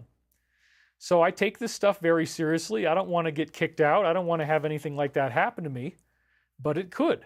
And so that's another big interesting thing in the Law of One, is they say there is no absolute marriage bond in the Law of One. They say a marriage is based upon both parties being able to continue to honor and respect each other. And that if a party falls off, which is unpredictable, there's no way to absolutely know if somebody's going to have a fall off, that it may become appropriate to end that relationship. So the Law of One is very fascinating, because that's not usually what we would think. The typical fourth density understanding would be love is going to conquer all. It's always going to be there. We're married for life. No, actually, when you get into fifth density, if you dishonor your partner enough, then there may be a need for that. And the Law of One goes into a whole thing on that. So they even call it legal contract marriage. They don't have a very positive view of it necessarily. So, you know, I believe in marriage, and I certainly intend to be married again in the future. But right for now, you know, we're talking about how this applies to the basic fifth density understandings, and why I keep mentioning the Ezra posts, because to me, I am a warrior already. I'm a warrior of the light, and I want this to work, and they clearly need more people to be aware of these things and spread this information on a larger and larger level. So with that in mind, now we're finally going to do our first slide. How far in are we? We're already at 1 hour and 22 minutes. Well, the slides aren't going to take very long. But we're 1 hour and 22 minutes in. So let's hit our first slide here, because this is what they just posted today. In a 2010 South Park episode entitled Blank Healing, Obama blames aliens for Bill Clinton's blank addiction. That's very interesting. Jacob Allman, 1111, thank you. Curious to get your take on what Terrence Howard shared on Joe Rogan recently. Well, I guess you weren't here for last week. I did say my producer at one point was flying on a Virgin Atlantic flight, and he was in first class, and he sat next to Terrence Howard, and they got talking, and it turns out that Terrence Howard was very aware of my work already and was really excited to do something with me. So we were trying to get the funding lined up for that. At the time, it didn't work, and the project kind of faded. I don't have Terrence's accurate number anymore. He changed his phone number. So I kind of lost contact with him, but for a period of time, we were in contact. We hung out in person. We hung out on the phone. We got along very, very well. He's a really, really intelligent guy, and he has delivered something on Joe Rogan that's almost as big or as big as Dr. Robert Malone's breakthrough appearance that really kind of created awareness in the public about COVID. So now Terrence has done something that's on that kind of level of like just groundbreaking influencer. And so, yes, I know he was talking about, I've heard some things about the geometry, that he's got his own patents based on Walter Russell's designs. And I encourage that. You know, we actually talked about sacred geometry back in the day. We had a very interesting conversation, and I'm still open to doing some type of show, some type of appearance with Terrence where we could geek out, because getting the two of us talking philosophy is a very, very interesting thing. So again, this was the slide that they just came out with very recently. Oh, here's another one I should read. Caribbean Jack says, David, my guardian angel visited me a few years back. She was in human form as an Airbnb guest. She said she was an angel and we spoke in telepathy. Is this something that can happen? Sure. I mean, anything is possible, you know, and I can't vouch for whether somebody, I would be very skeptical. I mean, I'm extremely cynical because everybody comes up to me in line and they say that they're my wife or girlfriend from another lifetime, and they have that sexual proposal already laid out. And it's like, you know, I hear it so many times. It's like, okay, well, they can't all be right, you know? So I'm very wary of people trying to lay some heavy spiritual story on me. If you do that, it's probably not going to have the intended result, because everybody tries that. And I just hear it so much that it's like, yeah, all right, sorry. Anyway, he's getting back to this funny slide. He's once again, they brought in the extraterrestrial component. And, you know, this just came up, so the views are very low. It was just arriving there. But again, there's so much overlap between what they're saying and what I'm saying. And I think that this was partially intended to again, refer back to the stuff that I've been telling you, which is, it's a very strange idea. Archangel Michael, I reached telepathic contact with this being in 1996. The first main year was 97. And it tells me that I had been murdered in this parallel lifetime where you get abducted by UFOs and grays, you get taken somewhere else, then regular humans from here can interact with you in that timeline, and then you get brought back to the moment you left. And you don't really remember anything except that you're having this massive dream that shows you like the whole entirety of what you just went through, but you can only grab little bits and pieces of it as you're waking up. And for me, I would wake up in a fever. I would have geometric hallucinations. I would be screaming. I'd be sweating. My mother would come in and calm me down, put a washcloth on my forehead. This is why I always helped people throwing up in college. Because men usually weren't throwing up, but women, several different times there were women who were puking, and I actually non-sexually helped them through it. And they were very, very grateful. And I looked at myself as an angel in that situation because nobody else wanted to help anybody. They were too busy being drunk and high. The last thing they want to do is be in a bad trip and help somebody puke, you know, but I would. So that just is a statement to my character. But I apparently had this parallel lifetime that pretty much stopped in 1986 when I, you know, started to pull guns on people in this parallel life or whatever the heck I was doing. The end of that short story seems to indicate the kind of stuff I was doing to get out. It might not be literally true, but it was in the vein of what I was doing to escape. Get me the hell out of here. I want my freedom. And I hold this guy at gunpoint at the end of the story. Maybe that happened. I don't know. I mean, I'm not a violent person now, but if I was trapped for 10 or 20 years in some dismal existence, I might eventually try to get out. So normally you would never remember any of this stuff. If a UFO comes and grabs you, it could either be positive or negative. You could go off for a long time, and the only thing you're going to have when you come back is one dream, or maybe you'll have a series of dreams from it. But you would never, ever imagine that that was real, except, as we said, that you have the Tesla turbine technology that was used by Ralph Ring and Otis Carr. And Otis Carr told everybody, put dirt in your pockets, put grass in your pockets, because when you come back, you're not going to remember this. And sure enough, they came back, they had amnesia. And then he says, look in your pockets, dude. And then the next thing you know, bam, there they are. And they got that grass in their pockets. They're like, wait a minute, how did this happen? So these are very, very fascinating ideas. And again, the whole concept is that there could be an evil level of existence that is run in part with the military-industrial complex and covert black programs, where they are dealing with evil beings in person. They're dealing with reptilians, insectoids, and greys, among other species that are evil.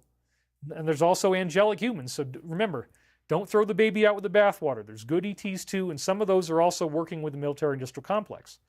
But there are certain groups within the military-industrial complex who made treaties with the bad guys, and they participate in this type of stuff, which apparently is going to include a very common amount of ritual magic. And these rituals, as I've showed you, are very dark. So apparently something happened to me where I got taken into a parallel reality and I had to see these very evil people doing very evil things. And then the only thing I have is these drawings and these short stories and these memories. And so I know it was disturbing. I'm sorry you guys had to go through this with me. The good news is I've gotten through almost all of that material. I did feel an honor/duty or an obligation to release this so that you understand that, you know, if I have some deep spiritual memory of having to go through this, that might explain why I've been such a Boy Scout goody two-shoes in my waking life. I've never done anything remotely negative to any real degree. Nobody has ever been able to catch me on anything. I've had the deep state trying to catch me for so long. Oh, David stole Pete Peterson's money. No, we got 5 people in the board of directors that show that he didn't, and we also have him on tape laughing when I asked him about it because he did get the money. GoFundMe was so crazy, the only thing I could do, I was barely able to even authorize the transfer into Pete's account. They barely let me do that. But to think I could have diverted it into another account was utterly impossible. It took so much work to get them to let me transfer money to Pete, where he wasn't the one that did it himself. I said, look, he's internet illiterate. We can't get the guy online. It's just not going to happen. Okay, so we're at the midpoint now. This is 1 hour and 30 minutes. I'm going to start doing a lot more slides now. It's probably not going to be 3 hours. I think I'm going to get through it a lot faster than that. But anyway, this is your good midpoint if you needed to stop or catch rest or something. We got 3,478 right now. That's awesome. Come back tomorrow at the 1.5 hour mark if you have to go to sleep right now, and we'll pick up the discussion. Anyway, if you're still with me, thank you for sticking in here. And so, once again, you know, you have to kind of admit this is in the David Wilcock arena. We're talking about aliens and we're talking about sex. And so there could be a lot of people who had this happen to them and who do not ever remember anything. But in my case, I've never done anything evil in this life. I was very, very against it, actually. And I've been extremely, extremely careful to not have anything go wrong in this life where anybody could actually blame me. I had multiple dreams with Archangel Michael telling me, you know, I would be meeting rock stars backstage. My father got me backstage at all the rock concerts that came into town, all the top names, 70s and 80s. I met most of these bands, especially the 80s bands. So I would have dreams afterwards where Michael would be telling me, you know, look at the effect that these people are going to have on society, but also look at their weaknesses. And so I really studied rock stars. I really studied Led Zeppelin heavily because they're now considered the most legendary rock band other than the Beatles. They've certainly sold the most number of records, and that in and of itself is legend. But if you look at Led Zeppelin, you could really argue that substance abuse just destroyed their band. Alcoholism, heroin, drug addictions. The drummer ends up dying from an alcohol overdose. Robert Plant loses his son Kerouac in a tragic accident, and it just destroys his heart, and he loses the interest in the band. Jimmy Page is just withering from heroin. They talk about this in the books, the time he was heavily addicted to heroin. Substances just kind of destroyed their band, and the last few Zeppelin albums are kind of hard to listen to because, you know, Jimmy was just so stoned out that, you know, all they could really do is bring up stuff that they'd done before, write some new stuff, but it really wasn't the same. And then, of course, Robert Plant ruined his voice, and from, I guess, Houses of the Holy onward, he has to use a kind of a falsetto that's not the same as what you hear on Led Zeppelin 1, 2, 3, and 4. So the first 4 albums sell the most, and that's also where Robert Plant had the more authentic rock voice before he had to do more of a feminine falsetto that you start hearing in Houses of the Holy and Physical Graffiti. Although Physical Graffiti had some songs that he taped before that happened, his voice. But there's a definite change in Robert Plant's voice after Led Zeppelin 4. Because he ruined it, because he wasn't taking care of himself. He wasn't honoring his own body. So I was studying all this stuff with the help of Archangel Michael. I had lots of these dreams where I was with these benevolent angels in my dreams growing up, talking about rock bands. And so now we're in a position where, okay, this might have actually happened to me, and let's go do the evidence, let's go do the clues, and sure enough, the clues are there. Well, in this lifetime, I lived a very, very clean life. But if there are apparently people who have conscious third density, normal, not parallel lifetime membership in these evil groups where they're consciously participating in these horrible, disgusting ceremonies, and they are doing that. But we are learning now that their interaction with the demonic came as a result of Aleister Crowley making contact with a gray. One of the years was 1917. This is when he made contact with a gray that called itself Lam. And so Lam taught Crowley how to summon these demons. And then, of course, there's a whole song called Lucifer Rising that it's on In Through the Outdoor. It's, it turns into In the Evening. But in the evening, do-da-da-da-da-da, when the day is done, da-da-da-da-da, I go for a walk, right? So there's that whole song. But then before that song, you hear this like bowed guitar.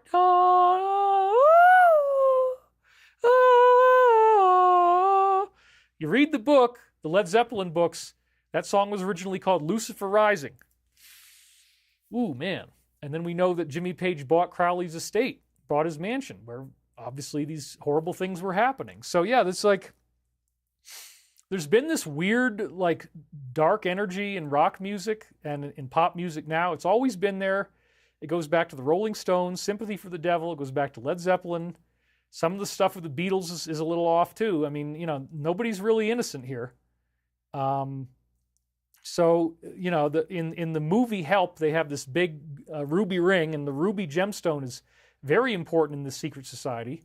So there's all kinds of weird stuff going on. I mean, we can't think about the world the same way. The world is being run by an elite that has a technocratic view where they want to denigrate everyone. They get off on intentional infliction of emotional distress. They want to ruin the planet. They want to have a great loss of life. They're into that. They like that. That's their thing. And they've been trying to manipulate us through media and through propaganda and through all these different means. And so the awakening process, to a large degree now, is dependent upon you understanding that this evil does exist and not being an ostrich and not burying your head. You have an honor and a duty to see this for what it is. So there was another cool thing that happened here, because we have the Alliance. This is the post they're doing. You go to Twitter, you can find these. And they're talking about this alien component of these addictions, these perversions. And then you also notice here that the video is 37 seconds long. Well, I remembered, okay, they definitely need me to read post 37. So here it is. This is something that is a message to all of us. It's not just to me or to just a few people. I really believe that even by you watching my shows, I mean, we have almost 3,500 people. Pauline Chartrand, you are a good man, David. I enjoy every minute of your presence. Thank you, Pauline. Anyway, this is what they had to say about people like me, people like us who are out there doing this magical work.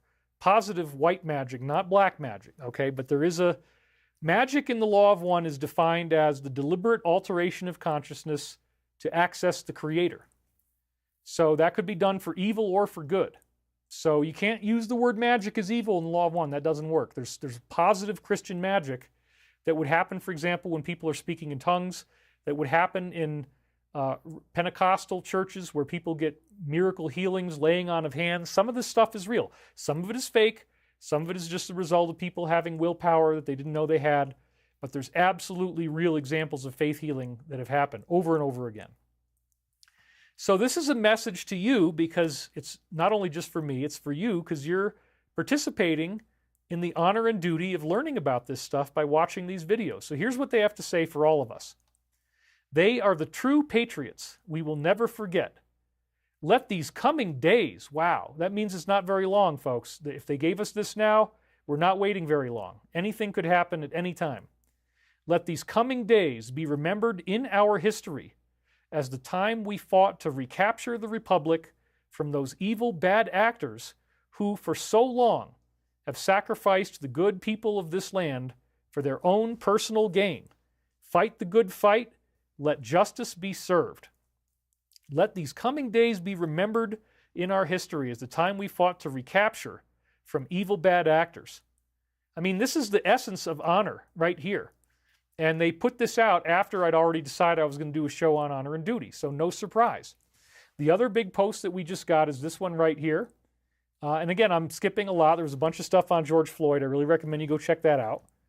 The royal family unexpectedly canceled all plans for the next month. King Charles, Queen Camilla, Prince William, they all cleared their schedule. The royal family will postpone events, quote, which may appear to divert attention or distract from the election campaign. And then you look down at the bottom, 986.2 thousand views. So this is some pretty heavy stuff. And then what does it mean? You know, what the hell is going on here? Why are they clearing their schedules? There was a whole bunch of stuff this past week on the crashing of the helicopter of the leader of Iran. And they were actually saying in there that he had done a lot of good things. I mean, it's definitely conflicted to me because he clearly, you know, there's a lot of human rights violations going on in that country and, you know, Sharia law and women having to wear hijabs and that kind of stuff. So it's not like everybody's happy. But apparently the leadership there was trying to do some things that were good. He was stuck in this patriarchal system. He wasn't doing enough, in my view, to change that. But there were things he was doing positively for the alliance. So another thing you can do, go back to the Ezra Post and look up all the stuff they had on the helicopter crash. So there's a lot of really weird stuff going on in the background, and it seems like the war is, they're always trying to have it not be kinetic, not be with weapons. But then there are things that are happening, and there's assassinations going on both sides, and they even said that. Assassinations will work on both sides. So apparently, adversarial forces against the alliance were responsible for knocking off the leader of Iran.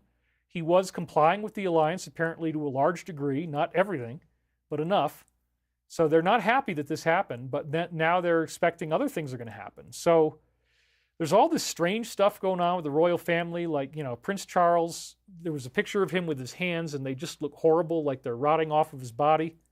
They're all like red and swollen, and it's very, very bad from the cancer treatment. And so I don't know what's going on there, but I do believe that we are very close, and all these things are getting ready to happen. So another thing that was really interesting, you mentioned it last week in the comments, was that Ezra had posted an image of lightning striking the Christ the Redeemer statue in Rio de Janeiro, Brazil.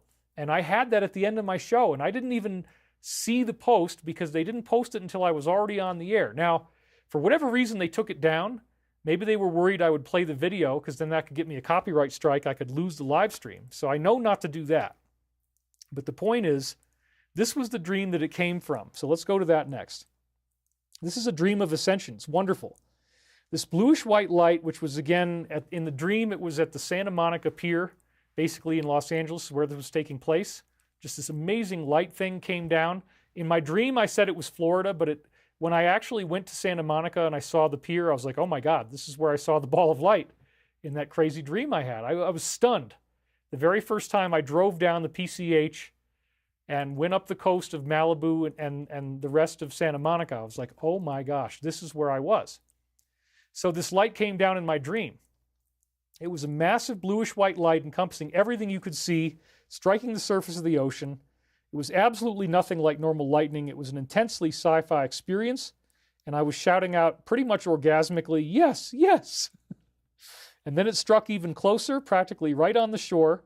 I couldn't believe how close it was to the window. The light was coming right towards me. Then it struck at extraordinarily close range and compressed into a ball. Once it turned into a ball, wave after wave of energy started coming into me through the window. And I mean, this was just so amazing. When you have a dream like this, it's just, I mean, you think it's the end of the world or it's the beginning of something new. You don't know what the hell is going on, but you know that ball is shooting energy into your body, and you are never, ever going to be the same. My brother didn't understand what was going on. I moved down into the lower bunk at first, and then I actually just walked right out into the light. Wave after wave of this blue, powerful energy was coming into me, going directly through me, and I could feel it. It was pure ecstasy. So I do think that maybe even the first wave of ascension, if you've done enough of your homework, you might have something like this happen. I don't think this dream is just metaphorical or symbolic. Depending on how some people are going to see an apparition of Jesus. Some people are going to see an apparition of Mary. Some people are going to see Buddha. Some people are going to see other forms that adhere to what their highest spiritual belief is. Some people might see a pure light phenomenon similar to what I'm describing right here. This was so incredible, you guys. It was so incredible. It was about 5 or 6 bursts of energy, and I kept screaming yes over and over again because I was so exhilarated. The scenery was wild with the nighttime blowing wind and the beauty of the ocean.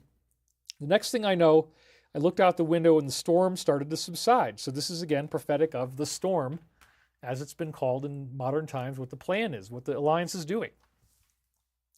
I saw this older guy, and everywhere he walked, there was lightning touching him. This would be a fourth density being. It wasn't bad, though. It appeared to be a calm beam of divine protection that followed him around. And then as I put this dream into the book, it was February 13th, 2023, the leader of Brazil, Lula, had announced that everybody was going to have to get shots, whether you want to or not. And this was followed by multiple lightning strikes on the Christ monument. So think about this for a second before I show you these slides. I have this dream where this big ball of lightning comes down. It didn't start as a ball, it started out as lightning, but it was just like way different than regular lightning. It was very amazing. It's hitting the ocean. It eventually rolls up into a ball. The ball is coming towards me. It had lit up the entire sky. Everybody could see it. It comes right up to me, and it starts shooting me with wave after wave of this energy. And then I realized as I was putting the very last of this book together, I think this is Michael Prophecies book 2. As I'm putting the very last of book 2 together, I realized, there's a line where Michael says, prepare for the scintillating merger with the light that awaits you. I think it's in book 3. I said, in order to set this up, I really need to get that dream in there about the scintillating ball of light. So I did. It was one of the last things I did before the book was finished. It was on this particular date of February 13th, 2023. And then here's this guy saying, everybody's going to have to get a shot. He does this on the same day I put the ball of light dream into my book. And this is a time loop. This is Michael doing this deliberately to show me what's going on. And then there were actual multiple lightning strikes on this Christ the Redeemer monument. Lightning strikes, Brazil's iconic statue. Crazy pictures go viral. In a near impossible feat, a stunning scene was captured when 100-foot tall statue of Jesus Christ was recently hit by lightning. It was captured during a flash storm in Brazil. If the viral pictures are to go by, the bolt of flash struck the head of the statue, seeming to turn the sculpture into a godly figure. So you can see this, and somebody told me, Ezra just posted an image of lightning hitting the statue, and sure enough, I went and looked at it, and it was the same bolt of lightning. You can actually see the pattern that it took in the air was the same. However, I didn't take a picture of it, and then they ended up taking it down. So I can't show you this, but somebody had seen it and commented on it. So I think that, if they're going to make certain things disappear sometimes, part of that is an incentive for us to stay on it and keep watching as like an honor or duty. So in the ball of light dream, it was somebody else that had the lightning coming out of him, but then I had that Zelazneia dream, as I told you about, where I am a character called Zelazneia. This was on April 21st, 98. And I have the lightning coming out of me. And so that's a basic part of fourth density, that you will have constant access to intelligent light, and you can create things with it. That's where that starts to happen. But to create your own body or to create an entire spaceship by yourself, that's more of a fifth density trick, where you could project yourself into any body that you want, but you also could exist in your random form as a ball of light. So again, I want to thank the Alliance for giving me that endorsement on the Ezra page. That was really wonderful. They took it down, but it was there, and they've done many, many, many before that, and I always kind of feel unworthy. I always feel like I'm not really good enough for all the things that are happening to me, that I'm just trying the best I can to be worthy of this task, to be worthy of this responsibility. But it is hard. I mean, I question myself, and I've been, in complete poverty, in complete isolation. Basically the traditional idea of meditating up on the mountain by yourself, I'm doing that. And it's going on 3 years pretty soon that I've been doing this. So if you want to help me out, again, you can get 7 for 70 at thedisclosure.com. Put in the discount code REVELATION when you order the books. And maybe like in 2 weeks from now, the money will finally appear. I'm still waiting for the money from last week. But I did make it worth your while. These books are very, very amazing, and they are a guideline on how to get through the first wave of ascension and get to have the highest results that you can. But I wanted to go beyond that, and I wanted to talk specifically about the Law of One and this concept of the fifth density understanding. So now we're getting into the meat of part 2, and we're still at 1 hour and 49 minutes, so that's good. So here are the quotes, and I'm just going to start from the beginning of the Law of One series. I did it in chronological order because to me, I have an honor and a duty to report on Ezra's posts. I don't feel like I can stop. I feel like there's not enough people doing this with the 7 camera angles and nice slides and nice production value and live streaming. All those elements are really cool. So I thank them for their ongoing endorsements. It's very, very humbling. It does cause me fear sometimes. I just feel like, wow, am I really doing the best job that I could do? And so not having money this week freaked me out so much. It was so upsetting that I finally said, you know what? I got to do some kind of show because I have an honor and a duty, but the only thing I want to do a show on is honor and duty because that's where my head is at right now. So this week we're going to go through all the Law of One quotes, and we're going to talk about what they say because this will really help you to distill how important this principle of honor and duty is. In other words, we may very well, if the Michael Prophecies are true, we may very well within 1 year be coming face to face with angelic extraterrestrials, and this is the glass ceiling. You cannot hide anything that you do in the room because there's a glass ceiling and both the good side and the bad side can look in on you. They're not really worried about psychopaths. They know those people aren't going to get better. I mean, they will help them and they will do what they can. To those who wish to sleep, we will give them comforts to aid in the sleeping. That's a Law of One line. So they will help even the negative people or the psychopaths. And they do. They make sure everybody's soul gets where it needs to go. But the ones they're really focused on are people who are going to learn this lesson of love, and then especially the lesson of wisdom, which is honor and duty. Honor and duty are all rolled into wisdom very tightly. So to really learn this is important because, again, most of us are trapped in fourth density. We think about loving consciousness. We think about that we want to do the hippie things. We want to wear the right clothes. We want to talk the right stuff. We want to learn the right information. We want to be in the truth. You know, we're a truth movement. However, a lot of people who are in the truth movement and otherwise, they lack honor. And they dishonor each other and they do things to each other that, you know, having an ego and denouncing other people in this field. There's a great line that's related to the teachings of honor. We either hang together or we hang separately. So that's a really important one because, you know, you want to be part of the group that's hanging together so that you're not out there hanging on a noose. That's what that sentence really means. And so as a community, we all need to support each other. We need to have each other's backs. There's no room for jealousy. There's no room for hating each other. There's no room for infighting in this community. We got to focus on the points that we agree on, lovingly overlook maybe the 15% of topics that we don't agree on, give credit where credit is due. Don't just steal ideas from Ezra, but actually say that you got it from that source. And have the courage to understand that the DS just simply cannot keep up with what's going on. The likelihood that you're going to be harassed if you go out there and talk about this stuff by some member of the intelligence community, it's actually very, very small. The whole point is that it's a psychological con game. They want you to think they're more powerful than they really are. But at the same time, if you start getting popular, yes, they can work within certain constraints to try to get you audited, and they will come after you. So it's a tough business. And that's why the people who are stepping forward really are the heroes. So again, going back to that slide that they just had here earlier, I'm going to read that to you one more time because it is very important in light of what I just said. They are the true patriots. We will never forget.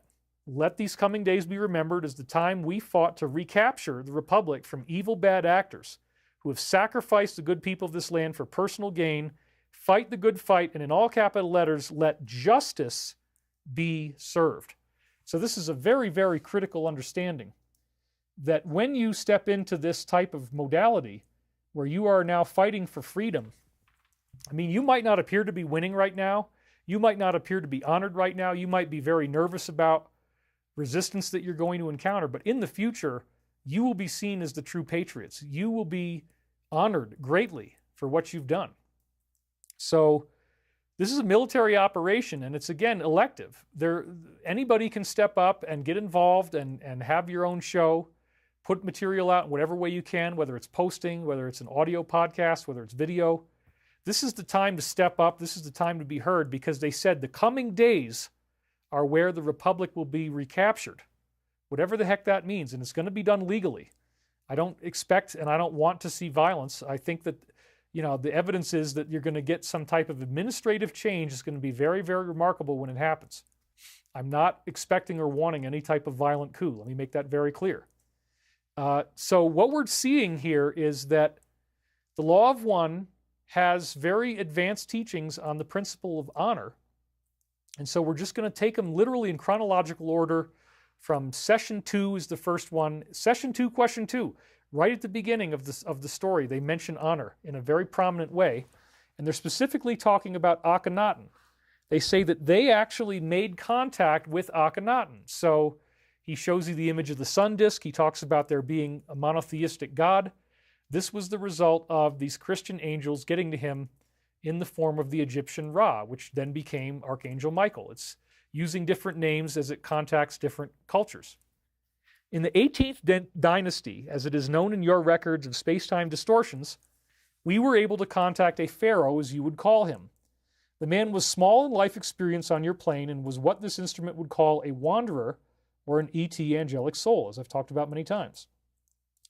Thus, this mind-body-spirit complex, which is their name for a person, received our communication distortions, and was able to blend his distortions with our own. This is something that I was able to achieve as well.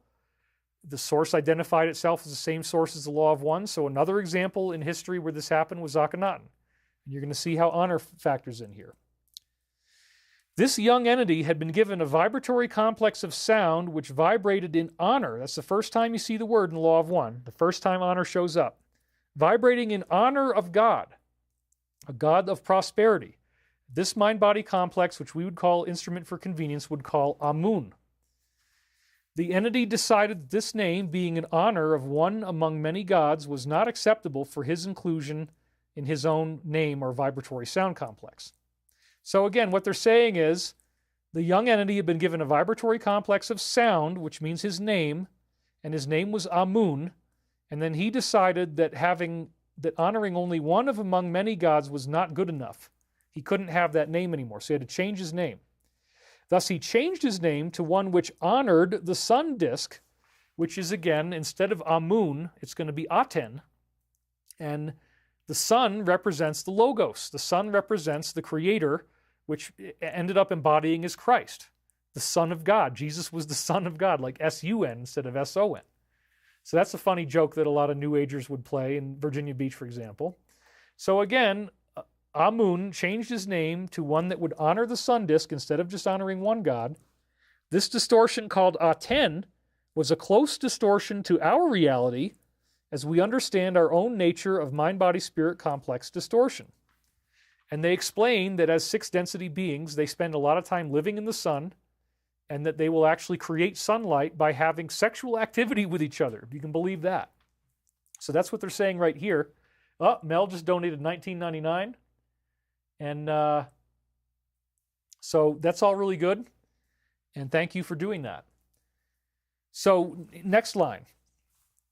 However, it does not come totally into alignment with the intended teach learning which was sent.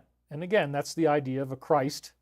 And it's not just the sun, but it's a universal consciousness. So people were actually worshiping the sun, which is not really the point at all. It's about the greater creation. This entity, Akhenaten, which is the new name, Aten at the end there, Akhenaten became convinced that the vibration of oneness was the true spiritual vibration and thus decreed the law of one. So this was a very important thing that paved the way for Christianity coming later, and the Egyptian priesthood did not like this, and they very quickly kicked him out. But he was honoring God. He was honoring God in the form of our star, and that is one limited way to look at it. But you don't want to worship the sun. You just want to know what it represents. It is not our understanding, this is now in the same session, but now question 6, not our understanding that we have the right/duty, there's the first time the word duty shows up, to share our perceptions on any subject but philosophy without direct question. However, this mind-body-spirit is not being correctly used. They're talking about Carla, who's channeling the words, and therefore Carla is experiencing unnecessary distortions of fatigue in her body. So notice this. This is very significant. It is not our understanding that we have the right or the duty to share perceptions on anything except philosophy without direct question. So this shows you that they take these universal laws like duty very, very seriously. We do not have the right to talk about anything to you unless you ask us first. That's how heavy the law of free will is. He's got to ask a question, and then they'll give you the answer, but they're not just going to talk about anything except philosophy if it's just an open-ended channel. So that's a fascinating, fascinating thing. Because wait a minute, they have the duty to share perception on philosophy, but then they also have the duty to answer your questions as well. So that was the thing about fatigue as it goes into. But again, this is the point, that they have a duty to perform. They have to do these things. They don't have a choice. Duty means that you do something you might not want to do, but it's a feeling of obligation. And sometimes I don't feel like talking about the Ezra posts. Sometimes I'm like, oh man, I don't want to do all that kind of content this week, but I do it anyway. I at least cover some of it, you know? So here, let's keep going.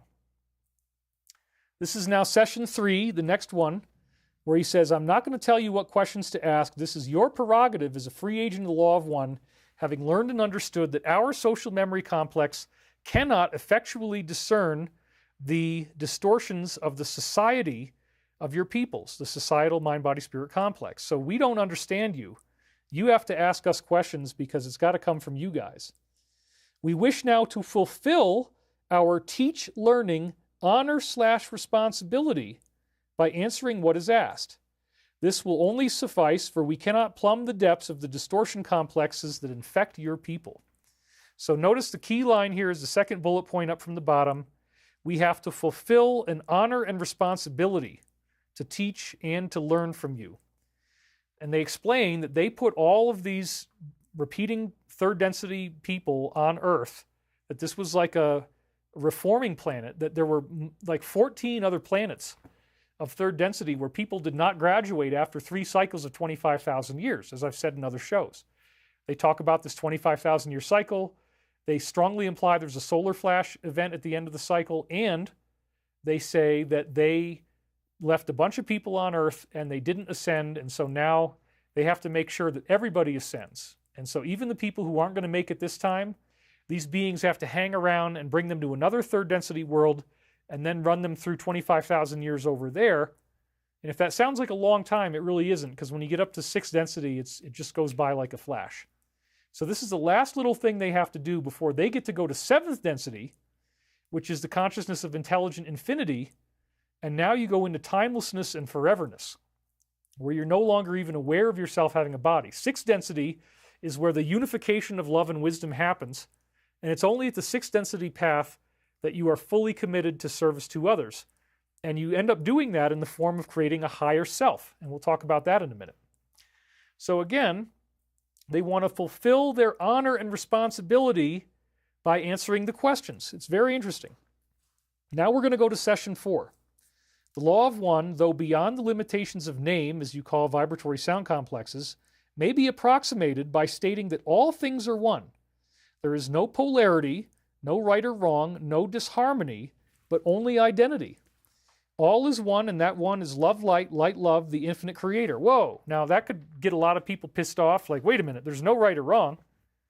Well, there is, but the point is that all of these polarities dissolve into oneness, and you have to let go of the negative. You can't continue to behave evil after 5th density. You have to go positive. So everything unifies into oneness, and the last 2 densities are where that takes place. And again, love is 4th density, light is 5th density, all is love, light, love, the infinite creator, love and wisdom is again honor and responsibility and duty, and all those things come together. One of the primal distortions of the law of one is that of healing. And we're going to do a whole, probably do a whole show just on healing at some point, so I'm not really going to drill into this right now. It's beyond the scope of today's talk. Believe me, the healing subject is huge. One of the primal distortions of the law of one is the concept of healing, which occurs when a mind-body-spirit complex or person realizes deep within itself the law of one, That is, there is no disharmony, no imperfection, that all is whole and complete and perfect. And this, again, is a very important point because people get trapped in this idea that evil is bad and it's this bad thing that's happening, but evil is only allowed to exist to help you polarize towards the good. Once you polarize towards the good, the evil falls away. It's no longer necessary for you. This is all Law of One teaching. So if you wanted to get to seventh density understanding, if you want to get to that really exalted level, the highest density before we return to oneness, foreverness and timelessness, right? At that level, you see the sacramental nature of all things. That's the main catchphrase for seventh density. Everything is sacred. The evil that we see on this planet is actually sacred because it is leading everybody towards healing, which is ultimately ascension. Healing and ascension are kind of the same thing because they're talking about the healing of mind, body, and spirit and reunifying those elements together. So again, the Law of One says there is no disharmony, no imperfection, all is whole and complete and perfect. They also say, though, that even if you recognize the sacramental nature of all things, that you also understand that as an embodiment of the Creator, as a messenger of the Creator, that your role is to go out there and to try to improve the quality of life within the illusion. Even though this isn't real, the third density reality is a vast illusion where there appears to be good and evil, but all of it eventually resolves back into oneness. Nobody can stay evil. You're going to have to go back to oneness. You're going to have to go positive. Everybody does. And so if you do it now, you save yourself a lot of time and a whole lot of torturous suffering, including suffering in these hell type of realms that can happen. So again, going from imperfection to see that everything is whole and perfect is about understanding the yin-yang, that evil and good are working together to enhance good, at which point evil falls off and is no longer necessary. And that's what's happening on Earth right now. A lot of us had evil in ourselves. A lot of us had selfishness. A lot of us had, secrets that are family secrets that we don't want to tell anybody. We're being abusive, verbally abusive, maybe other forms of abuse in families are happening. And then you're not allowed to talk about it, and it's supposed to stay secret and all this kind of stuff. And now all this stuff has come out about the Me Too movement. It's like, whoa, all these secrets are coming out. That's what the fourth density is about.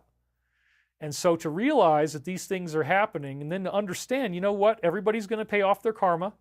Everybody's going to return to oneness. Everybody's going to experience healing. There is no such thing as an evil soul. There is no such thing as a damned soul. You may spend time in hell, but you will get out because it's the nature of all souls to heal and to ascend and to be transformed. The oneness is going to reunify all of the pieces of its creation. That's a big, big part of this. So, the intelligent infinity within this mind-body-spirit complex then reforms the illusion of the body. Whoa, that's ascension, into a form congruent with the Law of One. So right there, that definition of healing is ascension. Once you have healed, you will reform your body into a form that is congruent with the Law of One, whatever the heck that means. Well, that's the Zelazneya character, the guy with all the lightning coming off of him. See, I wanted to do a positive show. I can't just keep beating the negative drum all the time and talk about terrifying things. I like this kind of content. I love talking about this stuff.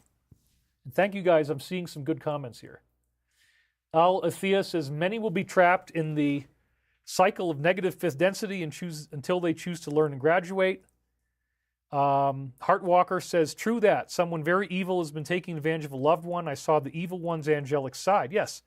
Even negative entities that are, mostly negative and psychopathic, they are still used by their higher selves to create positivity in the world.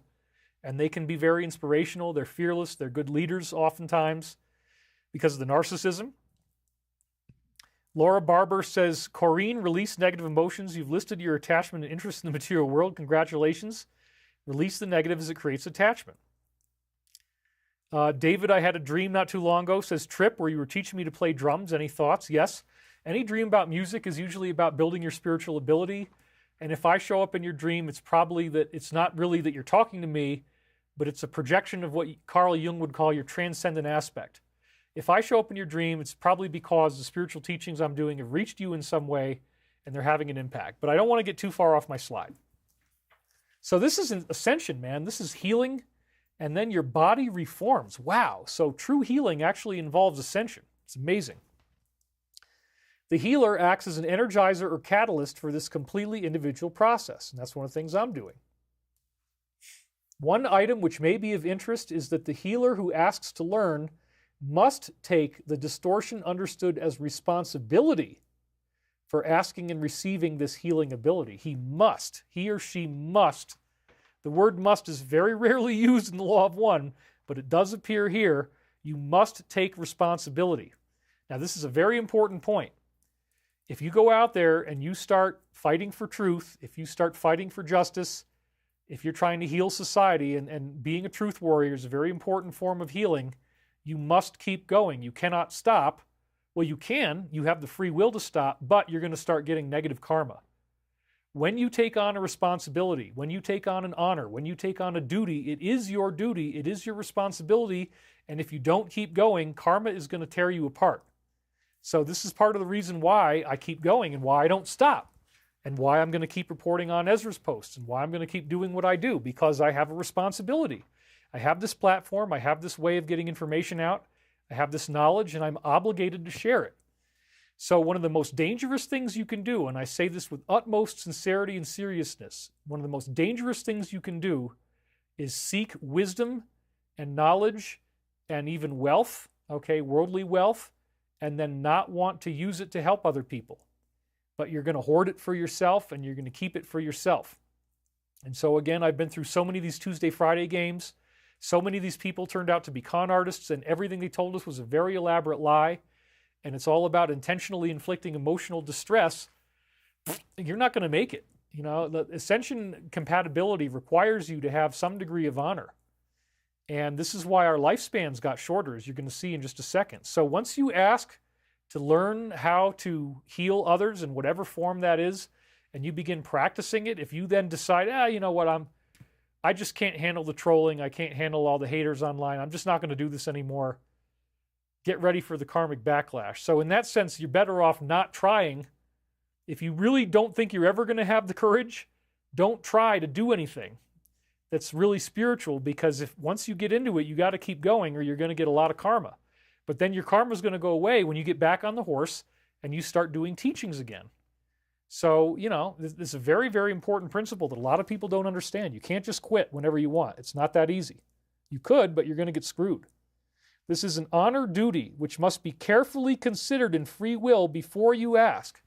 So if you start praying to God, whatever you call it, creator, universe, that you would like to have wisdom, that you would like to have insight, that you would like to be able to heal people, whether it's hands-on healing or whether it's teaching through information, saving the planet, being a hero, you have to carefully think about it, because you can't back away without paying karmic debt. You have a karmic penalty. And if you start dishonoring other people in your team who are doing the same thing, that's going to incur karmic debt. If you start thinking it's about the messenger and not the message, if you start thinking it's about you, it's very difficult. And again, there's inherent service to self in the nature of being a public figure. You have to raise money. You have to build your brand. You have to be an individual. You have to present an individual persona. And you have to endorse and promote that persona. And that implies ego. So a lot of people say, oh my God, David has a huge ego. No, not really. I'm doing this because I'm required to do it. There's a part of me that doesn't want to do this anymore, but I have an honor and a duty, as the slide says, a responsibility to do this. So now we're going to hear about the Council of Nine. This is a very interesting subject that was greatly tainted by disinformation from the intelligence community. Way back in the day, there were some books that came out that tried to demonize this whole thing and demonize the Law of One. And the criticisms they raised are very easily overcome. James Gilliland brought it up actually at our last event, Loveland, Colorado, where he said that there's some people that talk about channeling the Council of Nine and it's way off. So yes, ever since Uri Geller's contact mentioned the Council of Nine, and there's some positive aspects of that contact, and there was some mixed aspects of that contact, so it's not entirely positive, but that's where it first started. I think other material had wrote about it before that. The Law of One talks about it as well. So in this session 7, question, I forget what it is where it starts, they talk about that the government of our solar system, the highest level, 7th density beings, live in the rings of Saturn in the 8th density level, the octave level, actually. And that there is a government there that they call the Council of Nine.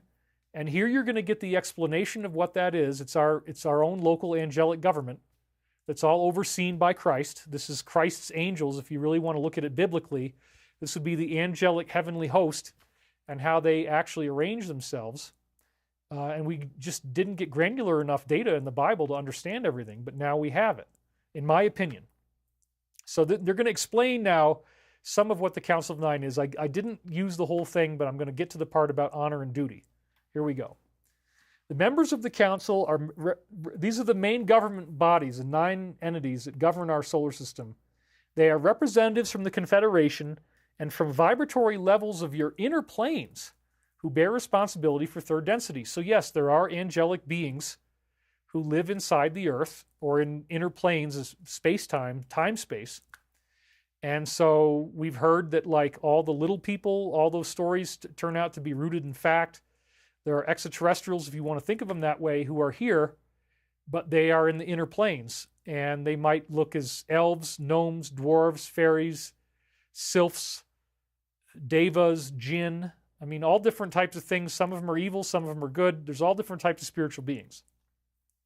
Some of the members of the council are actually responsible for our third density as spiritual beings.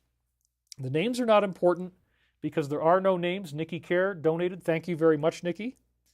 In number, the council that sits in constant session, though varying in its members by means of balancing which takes place, what you call irregularly, is 9. So there's a council of 9. That is the session council. To back up this council, there are 24 entities who offer their services as requested. These 24 entities faithfully watch and have been called the guardians. So you have the members of the council, you have the council of 9, and then you also have 24 guardians. And these guardians are super beings like you can't imagine. They have the power to change the whole solar system. They have the power to do incredible things the negative could never even dream of. So the guardians are very significant, and there is 24 of them. And they'll talk a little bit more about that. The council operates by means of what you would call telepathic contact with the oneness or unity that these 9 entities possess. Their distortions blend harmoniously, so the law of one prevails with ease. So they essentially lens in the one infinite creator that they all share consciousness with. When a need for thought is present, the council retains the distortion complex of this need, balances it as described, and then recommends what it considers as appropriate action, which will then be carried out by guardians and others.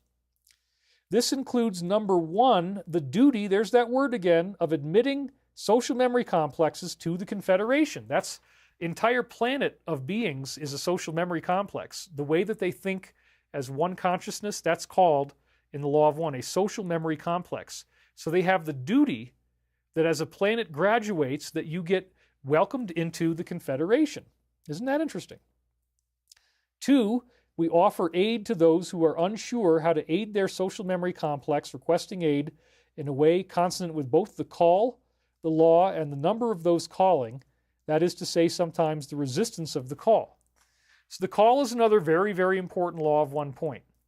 They have something they call the law of squares, and they say that each new person who calls upon love and calls upon positivity creates an exponential increase, which they call a squaring, in terms of how much power you can draw upon. So if you have 20 people calling on evil and doing black magic, that's only the vote of 20 people. But if you have 20 people calling on the positive, instead of counting only as 20 people, it now counts exponentially more as each new person does it. So this is a very exacting law. One of the strangest things in the law of one, this mathematics of the law of squares, that there is an exponential value as more people seek the positive. It really, really makes a difference. So if you start practicing these principles of honor and duty and responsibility, it will make a huge impact on the planet. And that's why I wanted to get this out today. Because again, please don't think there's no glass ceiling. Please don't think you can screw people over, talk behind their back, say something nice to them on the phone and then go and do something hateful, rip people off. I mean, this stuff has a very serious karmic toll. And we really do need to integrate these lessons of duty, honor, and responsibility, in my opinion. So they're talking about how they balance the social memory complex and offer aid to people who don't know how to do it. So they're going to figure out what to tell you that you're going to need to know the most. If you're willing to take on the mantle of responsibility, you can't just drop it once you do. You got to be really serious about this. If you get into this stuff, you got to stay with it. It's very important. And then, thirdly, internal questions in the council are determined. These are the prominent duties of the council. There it is again, the word duty. Wow, okay. So they have to teach us. They have to help us. They are responsible to do this. They are, if in any doubt, able to contact the 24 guardians who then offer their consensus, judgment, and thoughts to the council. And the council may then reconsider any questions. So it's kind of like a court, and they're arguing it out with the lawyers, the guardians. They're coming up with this thing about what are we going to do about the people on Earth because they're so freaking stupid, man. I don't know. There's like some big problems going on down there. Let's figure out how we can make this right. That's what they're talking about, celestial government. So now we're going to go to question 10. And he was talking about nuclear war and Earth changes. Is there any danger of catastrophe happening to the Earth at this time? And they say, again, in the guise of Ra, which then became Archangel Michael, same being, just different names, we feel this evaluation of your planetary mind-body-spirit complex's so-called future may be less than harmless. We say only the conditions of mind exist for such development of technology and such deployment. And you're going to see the word show up in the honor and duty principle. So they're talking about, yeah, it's less than harmless, something bad could happen, and we see that the conditions do exist for this development and deployment of this technology. It is the distortion of our vision and understanding that the mind and spirit complexes of your people need to be oriented rather than their toys simply being dismantled. And here they're talking about nukes and weather weapons and stuff. For are not all things that exist part of the Creator? Therefore, to choose freely is your honor/duty. Whoa, okay. So we believe that your people need to be oriented to have their thoughts changed rather than just dismantling their weapons. It's more important, instead of just taking all the weapons away, oh, let's get rid of everything. No, it's about changing within the person. And this, again, is something you get to have the honor and duty of performing. Create Luck just donated. Thank you, David, he says. Thank you very much. Okay, now we're into session 16, question 18. Was the recipient of the 10 Commandments, those laws, positively or negatively oriented? This is Moses, or what they call Moishi. The recipient was one of extreme positivity, thus accounting for some of the pseudo-positive characteristics of the information received. So this is another big law of one topic. Thou shalt not was coming from the negative Yahweh. If a being tells you you cannot do this, then you're not really getting the law of one. What it would be saying appropriately would be, if you do this, then you will have negative karma. You're allowed to do this. It's not like you can't, but once you understand that you will always suffer, then there's really no point, and you're going to wake up and not want to do it anymore. So the pseudo-positive characteristics of information received, because again, thou shalt not is not what you want to say.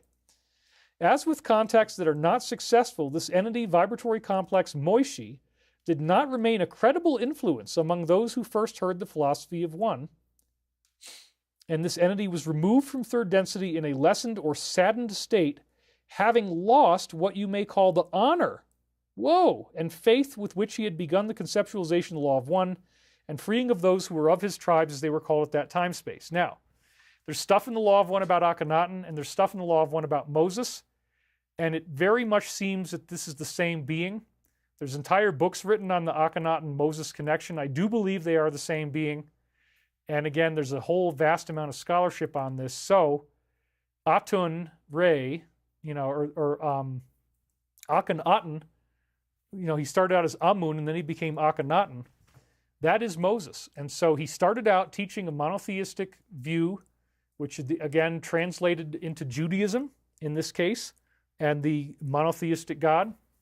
However, the negative Yahweh, the burning bush, that was a UFO apparently, and the 10 Commandments were a very deceptively worded trick for humanity.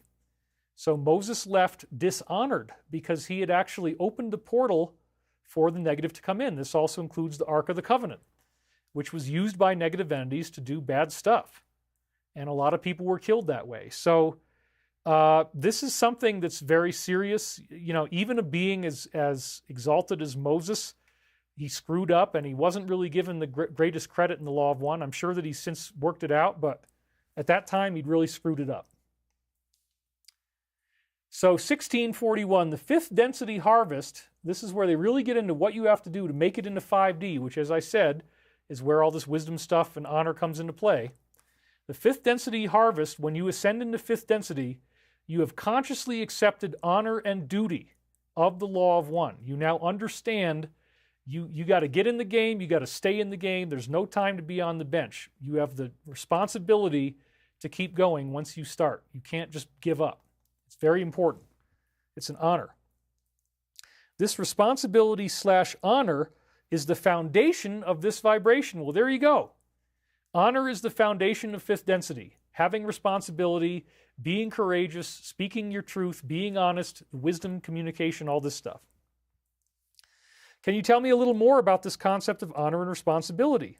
And then they answer, each responsibility is an honor, and each honor is a responsibility. That's very, very interesting. And I really want you to meditate on that. You are honored by what you do. I'm honored by the fact that Shadow of Ezra writes these things and endorses me, and that they put the lightning out there last week. It's like, wow. I mean, I don't know if, I'm just going to always try to be the best I can be, but I'm honored by what's happening, but I also feel very, very strong sense of responsibility. I have to preserve this work. I have to preserve its integrity. I have to have enough money to do this. We're trying to get anti-gravity out to you. We're trying to get free energy. We're trying to get med beds out. A lot of you have been asking us about med beds. We are going to try to fast track that technology into existence. And I'm relying upon contacts, people who I haven't met yet, who are going to end up allowing us to get this out there. But Chris already knows a lot of these people, and we're getting briefings from them now on what to do and how to handle it. It's very exciting. Had a donation come in. That's Steve-O. Love your work, David. You're a true inspiration. Thank you, Steve-O. I really appreciate it. £4.99, mate. He's got pounds for me. Thank you. So each honor is a responsibility. Wow, that's really, really heavy when you really get deep into it, because that's a whole level of spirituality that we have to reach. The fifth density is all about honor. And so, wow, that's very intense. Most people don't have very much honor. I find in general, it's like surprisingly lacking. People get scared. They lose the courage. So now we're going to talk about negative entities. How did Taras Bulba, Genghis Khan, and Rasputin get harvested prior to the harvest? This is one of the strange things that the Law of One enunciated, is that these guys actually were able to, ascend negatively and go into 4D negative. If you do enough black magic and enough evil, again, you can go 4D negative, 5D negative, then you have to go positive. And the 4D is actually very, very bad. In fact, Genghis Khan, they mentioned, was just a shipping clerk. So he became very low ranking when he got into 4D, even though he'd done all this warlike stuff on Earth. And he said, leave nothing alive, kill all the insects, the women, the children, the men, kill everything that exists alive. He'd go through entire towns doing that. Nope, wasn't evil enough. He just came in on a low level. He's like a chore boy in 4D negative compared to how evil these reptilians and stuff are. So it's pretty intense. He's just a shipping clerk. Now look at this. It is the right / privilege / duty, and this is evil and good, both sides, of those who consciously open the gate to intelligent infinity to choose how they leave their density. Those of negative orientation who so achieve this right and duty most often choose to move forward in the learned teaching of service to self. So yeah, that's what typically happens, and we've got a lot of comments coming in here. There is no try and do, says Alethea. Thank you for your work and sacrifices. Med beds are just sun-tanning beds with crystals taped on them. That's funny. Not really true from what I've heard. Almbanda says, deity planes where their adventure began. This did not happen. The carnage that has resulted from this insidious invasion has been out of control during the duration of their visit. Yeah, there's a lot of negativity here, but we're turning it around. Tammy Tansy says, my church today doesn't want to hear it. The things that are not in the Bible. Wow, I'm kind of disappointed. They will all wake up soon, I hope. Rosa Truchinsky says, got your Michael Prophecy books, David, 144, and then a trophy. John Smith says, when Christ returns, that when we will see the real maturity for humanity. Well, we have to bring that about. The whole process of the fourth density awakening is contingent upon us and what we are doing and how we manage our own lives. It's not like it's just going to happen. You don't just wait for the Savior. You become the Christ, you become the Savior, and then you bring about the reunification that we're supposed to have, the bride and the bridegroom is talked about in the Bible. All right, let's go back to the slides now. So those of negative orientation also end up going in service to self, but then they have a duty to do so. If you follow this path, you have to move forward. So then we're up to session 18 now. It says we can suggest an attempt to become aware of others as yourself, the other self as self, and thus do that action needed by the other self, understanding from their intelligence and awareness. This is how you help people. In many cases, this does not involve the breaking of the distortion of free will into anything called infringement. So how do they talk to us? How do these positive beings talk to us without infringement? Well, they have to do it in ways that are like dreams and synchronicity. You see the numbers repeating on the clock. You have these, interesting coincidences. You're like, oh, I don't know how that happened. How did I bump into this person? No, there's positive beings that are helping you, and they don't want to infringe. So the distortion called infringement. However, it is a delicate matter to be of service. Compassion, sensitivity, and an ability to empathize are helpful in avoiding the distortions of man-made intelligence and awareness. The area or arena called the societal complex, our greater society, is an arena in which there are no particular needs for care, for it is the prerogative, honor/duty, there it is again, of those in the particular planetary sphere to act according to their free will to help to aid their society or social complex. So you have the honor and duty again. There it is. Now, by the end of the second cycle, this is session 22, the 25,000 years on Earth, the law of responsibility began to be effectuated by the increasing ability of entities to grasp the lessons they are supposed to learn in third density here on Earth. Thus, entities discovered many ways to be bellicose or evil and violent, not only as tribes or nations, but in personal relationships, each with the other. Now, this is interesting. The concept of barter having given way in many cases to the concept of money. Also, the concept of personal ownership winning ascendancy over the concept of non-ownership on an individual or group basis. Each entity was then offered many more subtle ways of demonstrating either service to others or service to self through manipulation, through money and personal ownership. Now, does this mean that we should all be commies? No. Communism is not an appropriate application of this because it just creates a very exaggerated, poor caste and then a very, very small elite caste that has all the money that everybody else is making. This is really talking more about an idea where, if you don't have to pay for energy, if you have free energy, if you have anti-gravity, you can fly wherever you want, you can do what you want to do. We have 3D printing capability, we can print what we need. We don't need to pay for anything anymore. And so if you don't need, so much of my suffering has been because I need money that I just don't have. And so if I was in a society where I had financial stability and everything's fine, that would be great.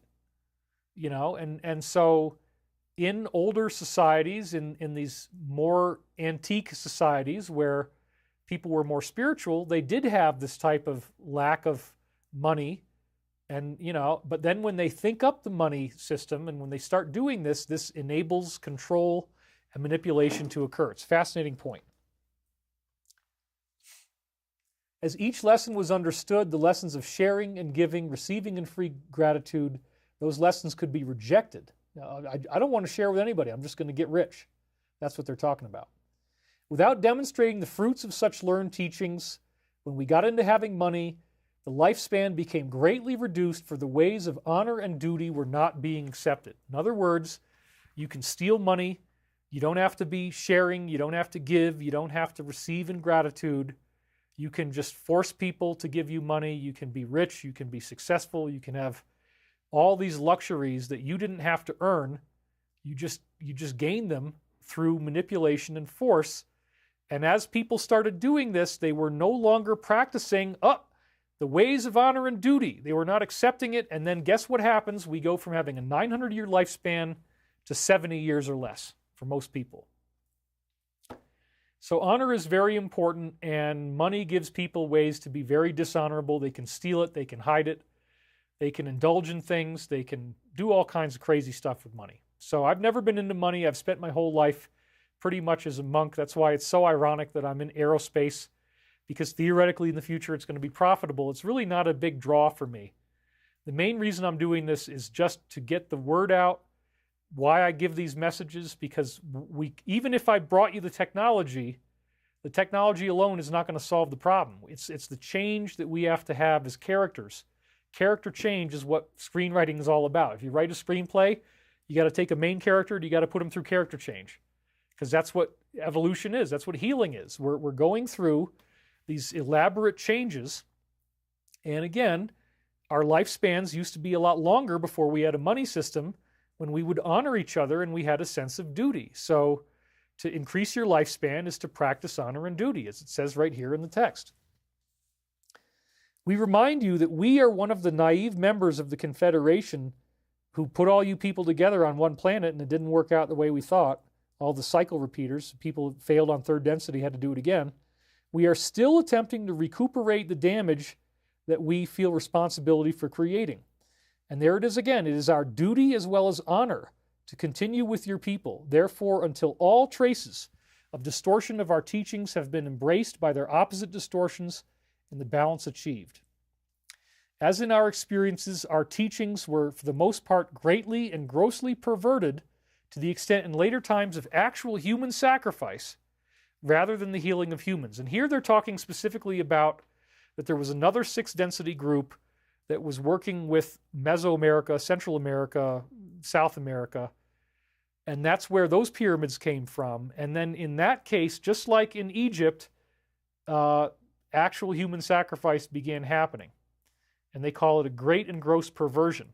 Thus, this social memory complex, along with us, the one that was in South America, they also have the honor and duty of remaining until all of these distortions are worked out of your people.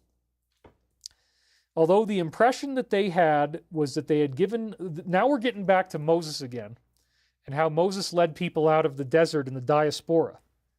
Although the impression that they had given to those who called them was that these entities were an elite group, that which you know as diaspora occurred, causing these peoples to disperse so that they became a humbler and more honorable breed, less bellicose and more aware of the loving kindness of the one infinite creator. So this is an example, again, where the humility and honor are now put together. There is a connection between honor and humility. It's very important. Having the humbleness, having the humility to understand that you have this responsibility that you've chosen and to continue doing it. To be less warlike and more aware of the loving kindness of the Creator. Now we're up to session 34. And this is really fascinating, folks, because as you've probably heard me say, I got my Trump slippers right here. You know, they're still here. Here's one of them. But today I had to go with sizzle shoes. I just felt like, you know, I have to honor you. It is my duty to wear sizzle shoes today. It's my honor and my responsibility to take this out on you, make you go through this with me, and think that this is cool that I wore these silly shoes. But, you know, you decide for yourself if you want to honor me with laughter about my jokey shoes that I'm choosing to wear. It's up to you. But anyway, getting back to Trump, yes, if you look at pictures of General Patton, as I've showed you in previous episodes, I was whipping this show together this morning. I didn't know how much I was going to be doing. I only figured out what I want to talk about last night, so I didn't have a lot of time for slides. But anyway, go look at pictures of Patton, and it looks exactly like Trump looks like now. It's the same guy.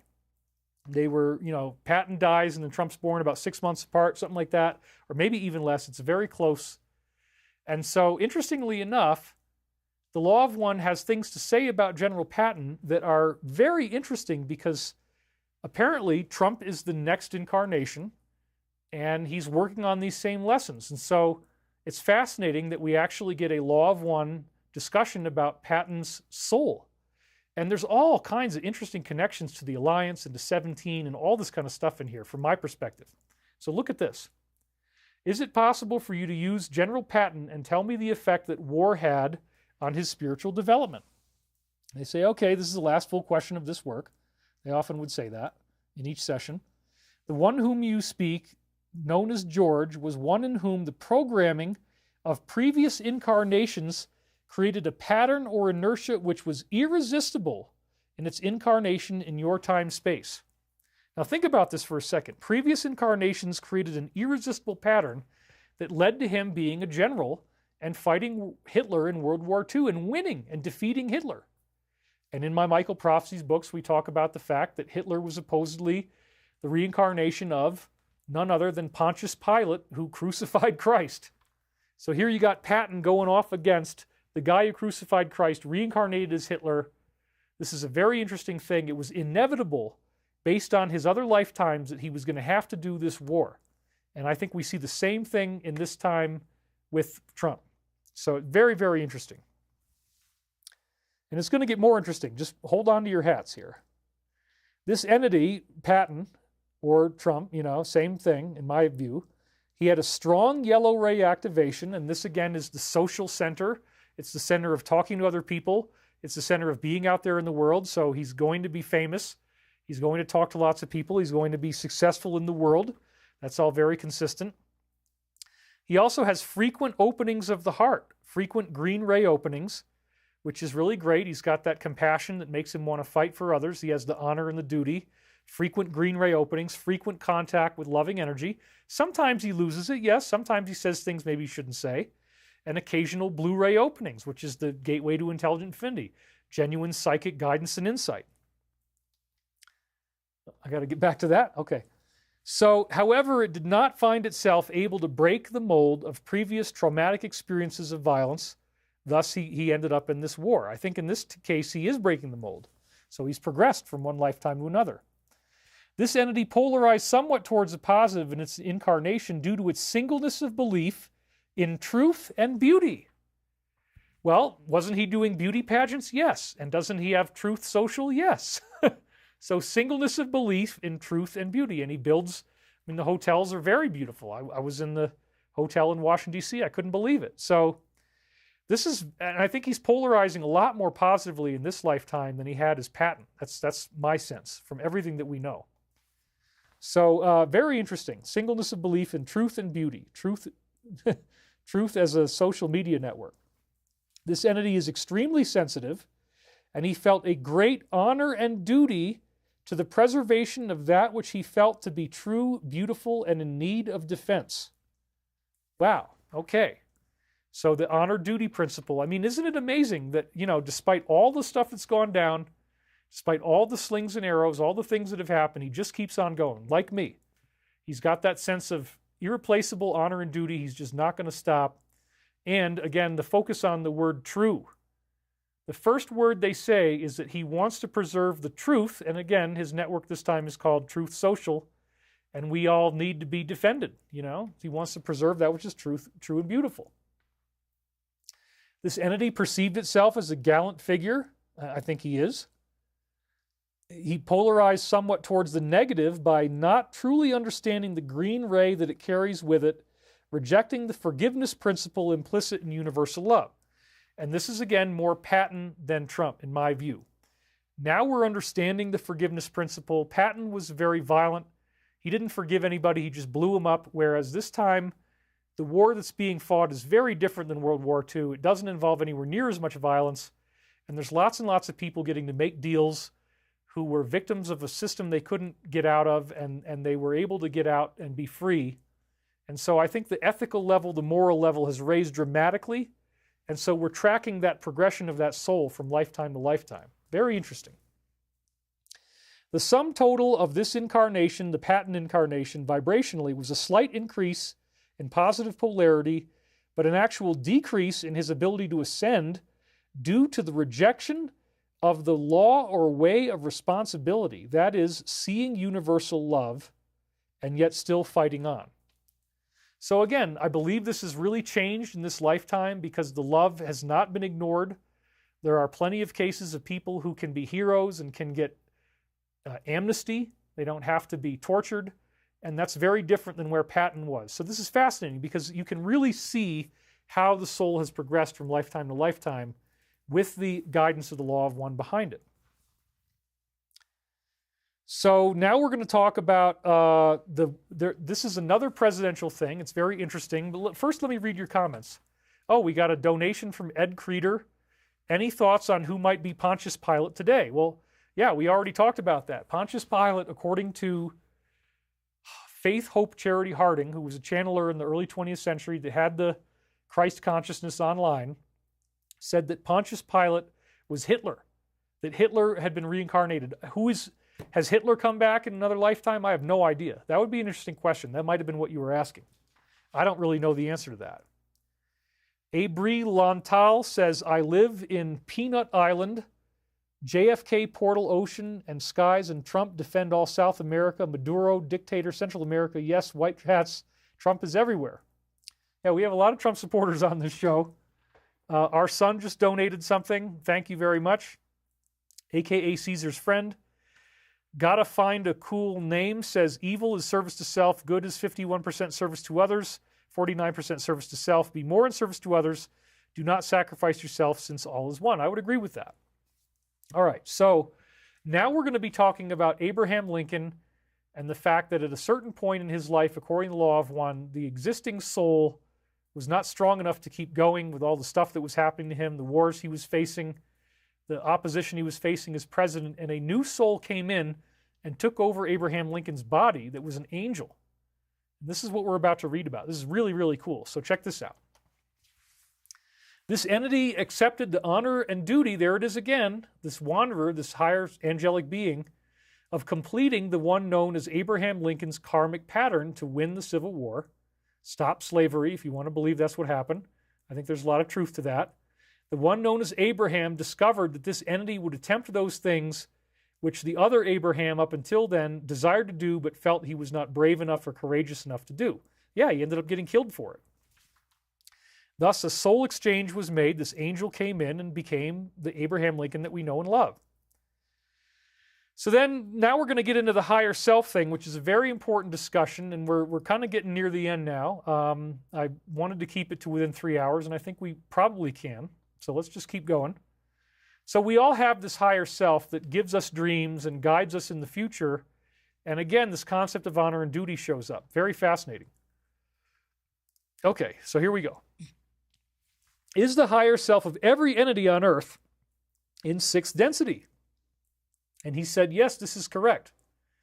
This is an honor duty, there it is, of self to self as one approaches seventh density, meaning you have to be your higher self. You have to do this. The universe is built this way. It's your honor and it's your duty to guide yourself through all of your incarnations.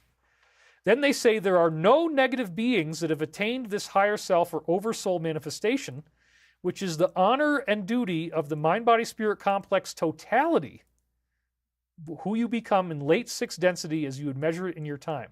So you cannot do this if you are negative, but it is your honor and duty as a positive sixth density being. The higher self is a manifestation given to late sixth density mind-body-spirit complex as a gift from its future selfness as the one infinite creator. The mid-seventh density's last action before turning towards the allness of the creator and gaining spiritual mass is to create this higher self resource for the sixth density self. It's interesting. It's not, so the higher self is there, but then in seventh density, you create this living Akashic record library of everything you know and learned. It's like you have to write your book. You have to finish your book. And you have to get all the stuff that you learned put together in one big source as a living repository of data that then your sixth density self can access as a source of living wisdom. And once you've finished the book, then you get to go on back to the oneness, back to the octave. So this is the last thing you have to do is create this book, if you will. You got to write your book as you measure time in the stream of time. So turning to the all, this is the last thing you have to do before you turn to the allness of the one infinite creator and gain spiritual mass. Spiritual mass is like a gravitational attraction you have to be pulled back into oneness, and it is akin to gravity. The universe eventually gravitationally reunites back into oneness, and they explain that that's spiritual mass. As you gain spiritual mass, you condense back into oneness, and you go outside of time. This self, the mind-body-spirit complex of late sixth density, then has the honor and duty, there it is, of using both the experiences of its total living bank, or memory of experienced thoughts and actions, I just talked about that, and using the resource of the mind-body-spirit complex totality left behind as a type of infinitely complex thought form, which now they could use the term internet, and we'd be like, oh yeah, like an internet database. Right. Alfredo Germain, whoa, he just donated 1,111 ARS. That's amazing, whatever it is, whatever the currency is. Very interesting topic, David. I, too, try to uphold honor and duty. It's difficult, but very rewarding. Cheers from Argentina. Ryan Perella says, wow, David, build the library so my sixth density self can access it. Well, that is part of what I want to do with the Wilcock network, or whatever I call it. You know, when I do my own streaming video network, hopefully that will help a lot of people, and it'll be inexpensive. Abri Lontal says, wow, David, big donation. We loved you. That be Trump, guy. Oh, we just had another one. Another big donation here from Surfbit Coin Cafe, 20 CHFs.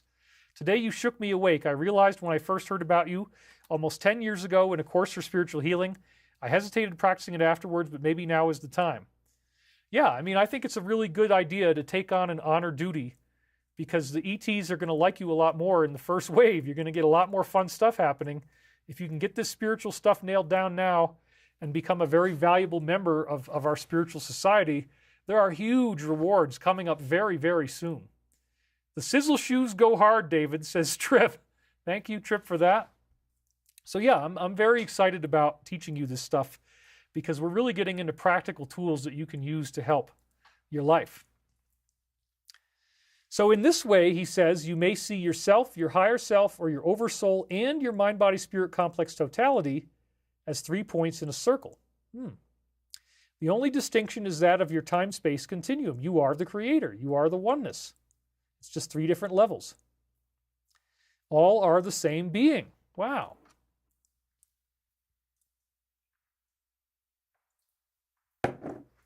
They talked before about how the pyramid became a temple for human sacrifice.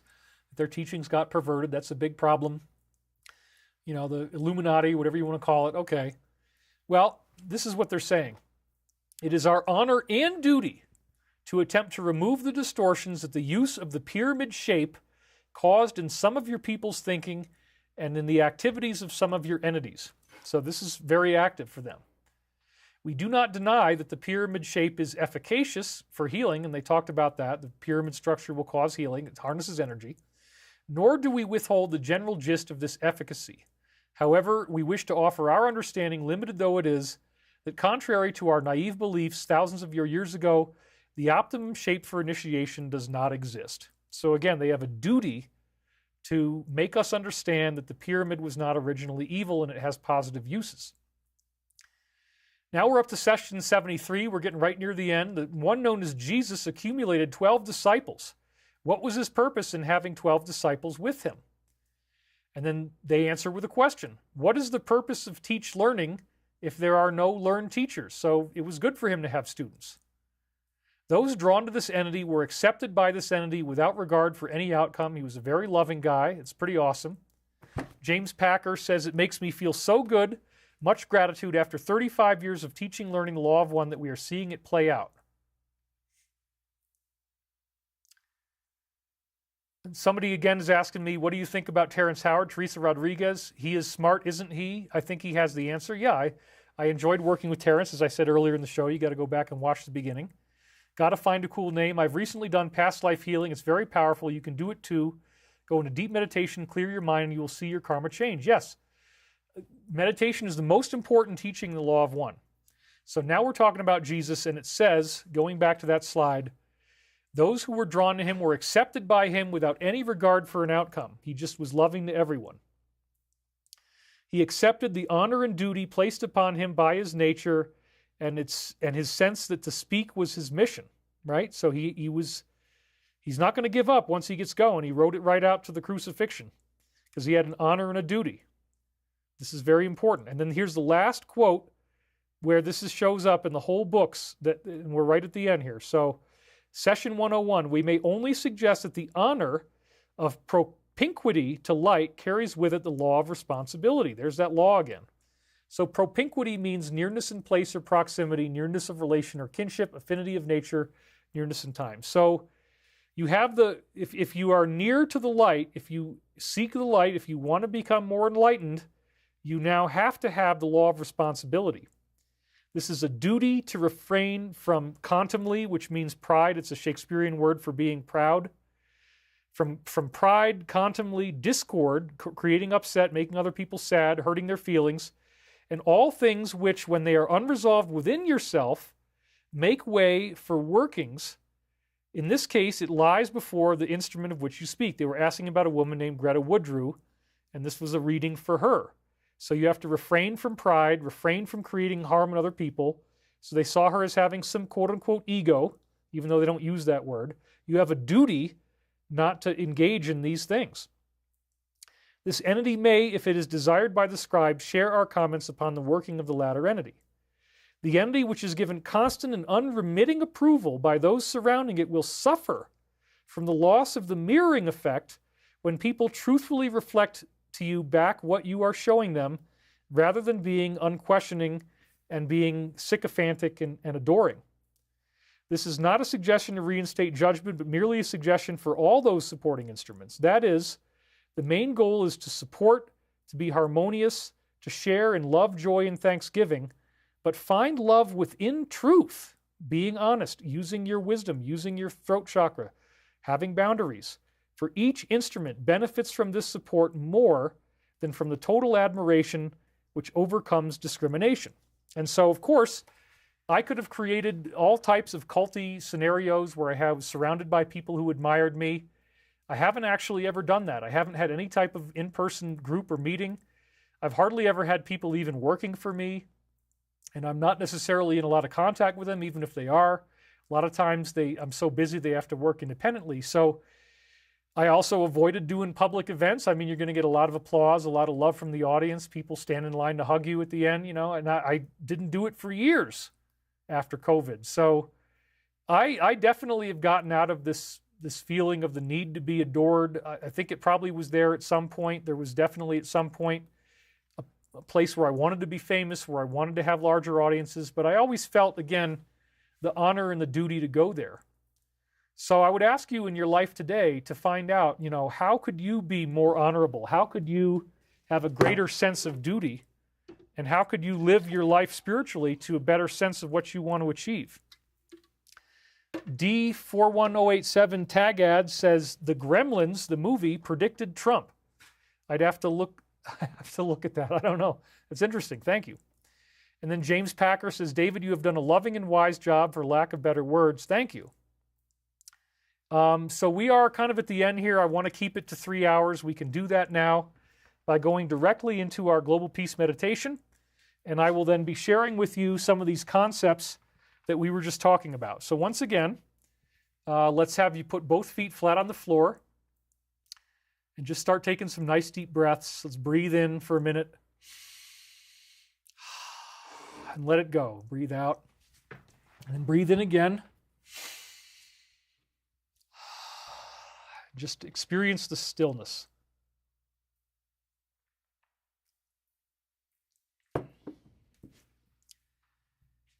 Today, as you breathe deeper and you go deeper into this meditative silence, we meditate on the principle of honor and duty, that we have a responsibility once we become connected to the light, connected to who and what we really are. We have a responsibility, the law of responsibility, to go out there and to help others, to reflect the radiation of realization of oneness with the Creator, as the law of one says.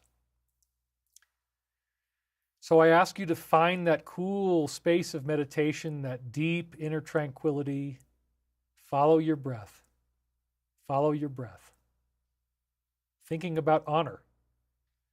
Thinking about that moment when the human ETs will arrive, and they will ask you if you fulfilled your honor and your responsibility. And I would recommend that you be ready to have a positive report card to show them that you did step up, that you did have bravery, that you did not lack courage, that you accepted with honor the duty and responsibility of the protection of humanity, and the defense of your own boundaries. Breathing deeply, sending this warm energy as an honor and a responsibility, sending this energy to all those in the world in need of prayer and healing, creating an exponential healing magnification effect. Breathe in the love and light of the one infinite creator. Breathe in the truth of who and what you are as a multidimensional being scattered across space and time. Breathe in the possibility of direct access to intelligent infinity, that in your own mind, the words will just come, the pictures will just spill out, the answers to the deepest questions you face will become available to you. And in how many cases where you have suffered in the past through ignorance and through fear and through judgment and criticism of others, in how many cases can you now see the law of responsibility that you have an honor and a duty to be peaceful, to be loving and supportive, to be lacking in pride, to be lacking in what we might call ego, but to genuinely want to be of great help to others, to serve and to assist, to transform with your life, to bring about more of what you want to see in the world so that people can get along, we can be happy together, we can live harmoniously on this planet without playing such horrible games. My God is better than your God. No, instead of that, we all understand we come from the same source. Being human is only an illusion. We have a higher self guiding us with synchronicity, dreams, and visions, bumping into other people at the right time. We are surrounded by guardians, angelic beings who are steering us along the path of our evolution. And we take this beautiful energy and we send it to the planet. It is our honor and our duty to do so. These global meditations have a great effect. Sending love and light to all those in need of prayer and healing, sending it to the planet itself, envisioning the whole planet bathed in living love. Recognizing that you are the light, you are the love, you are the one infinite creator. And this is as it was, as it is now, and as it always shall be. And nothing and no one can take that from you. And so it is. And now I'd like you to breathe your way back into the room. I'm happy that I was here. We did just over 3 hours. Gay Ann Johnson says, exhale. Tripp says, breathe in light, breathe out love. And in the small space in between, I find myself again. So we have a lot of great stuff. Curzon Cox says, my upstairs neighbors are demons. It's so hard. I'm forced to listen to negative screaming. It's been a huge test. Well, in law of one terms, and the question is there any way you could move somewhere else? Because sometimes you just can't change this stuff. I have so much negative greeting. I have to have a house with a lot of land around it because anybody who's around me, it's just going to go to hell. And that's part of the negative greeting component. But anyway, I've given you a lot of really cool things to think about this week. I hope you've enjoyed this. This is David Wilcock on how we can disarm and transform our lives for the positive by embracing the teachings of honor and duty, which are the absolute requirement for fifth density understanding. I hope you've enjoyed this show, and we will see you the next time. Thanks for watching.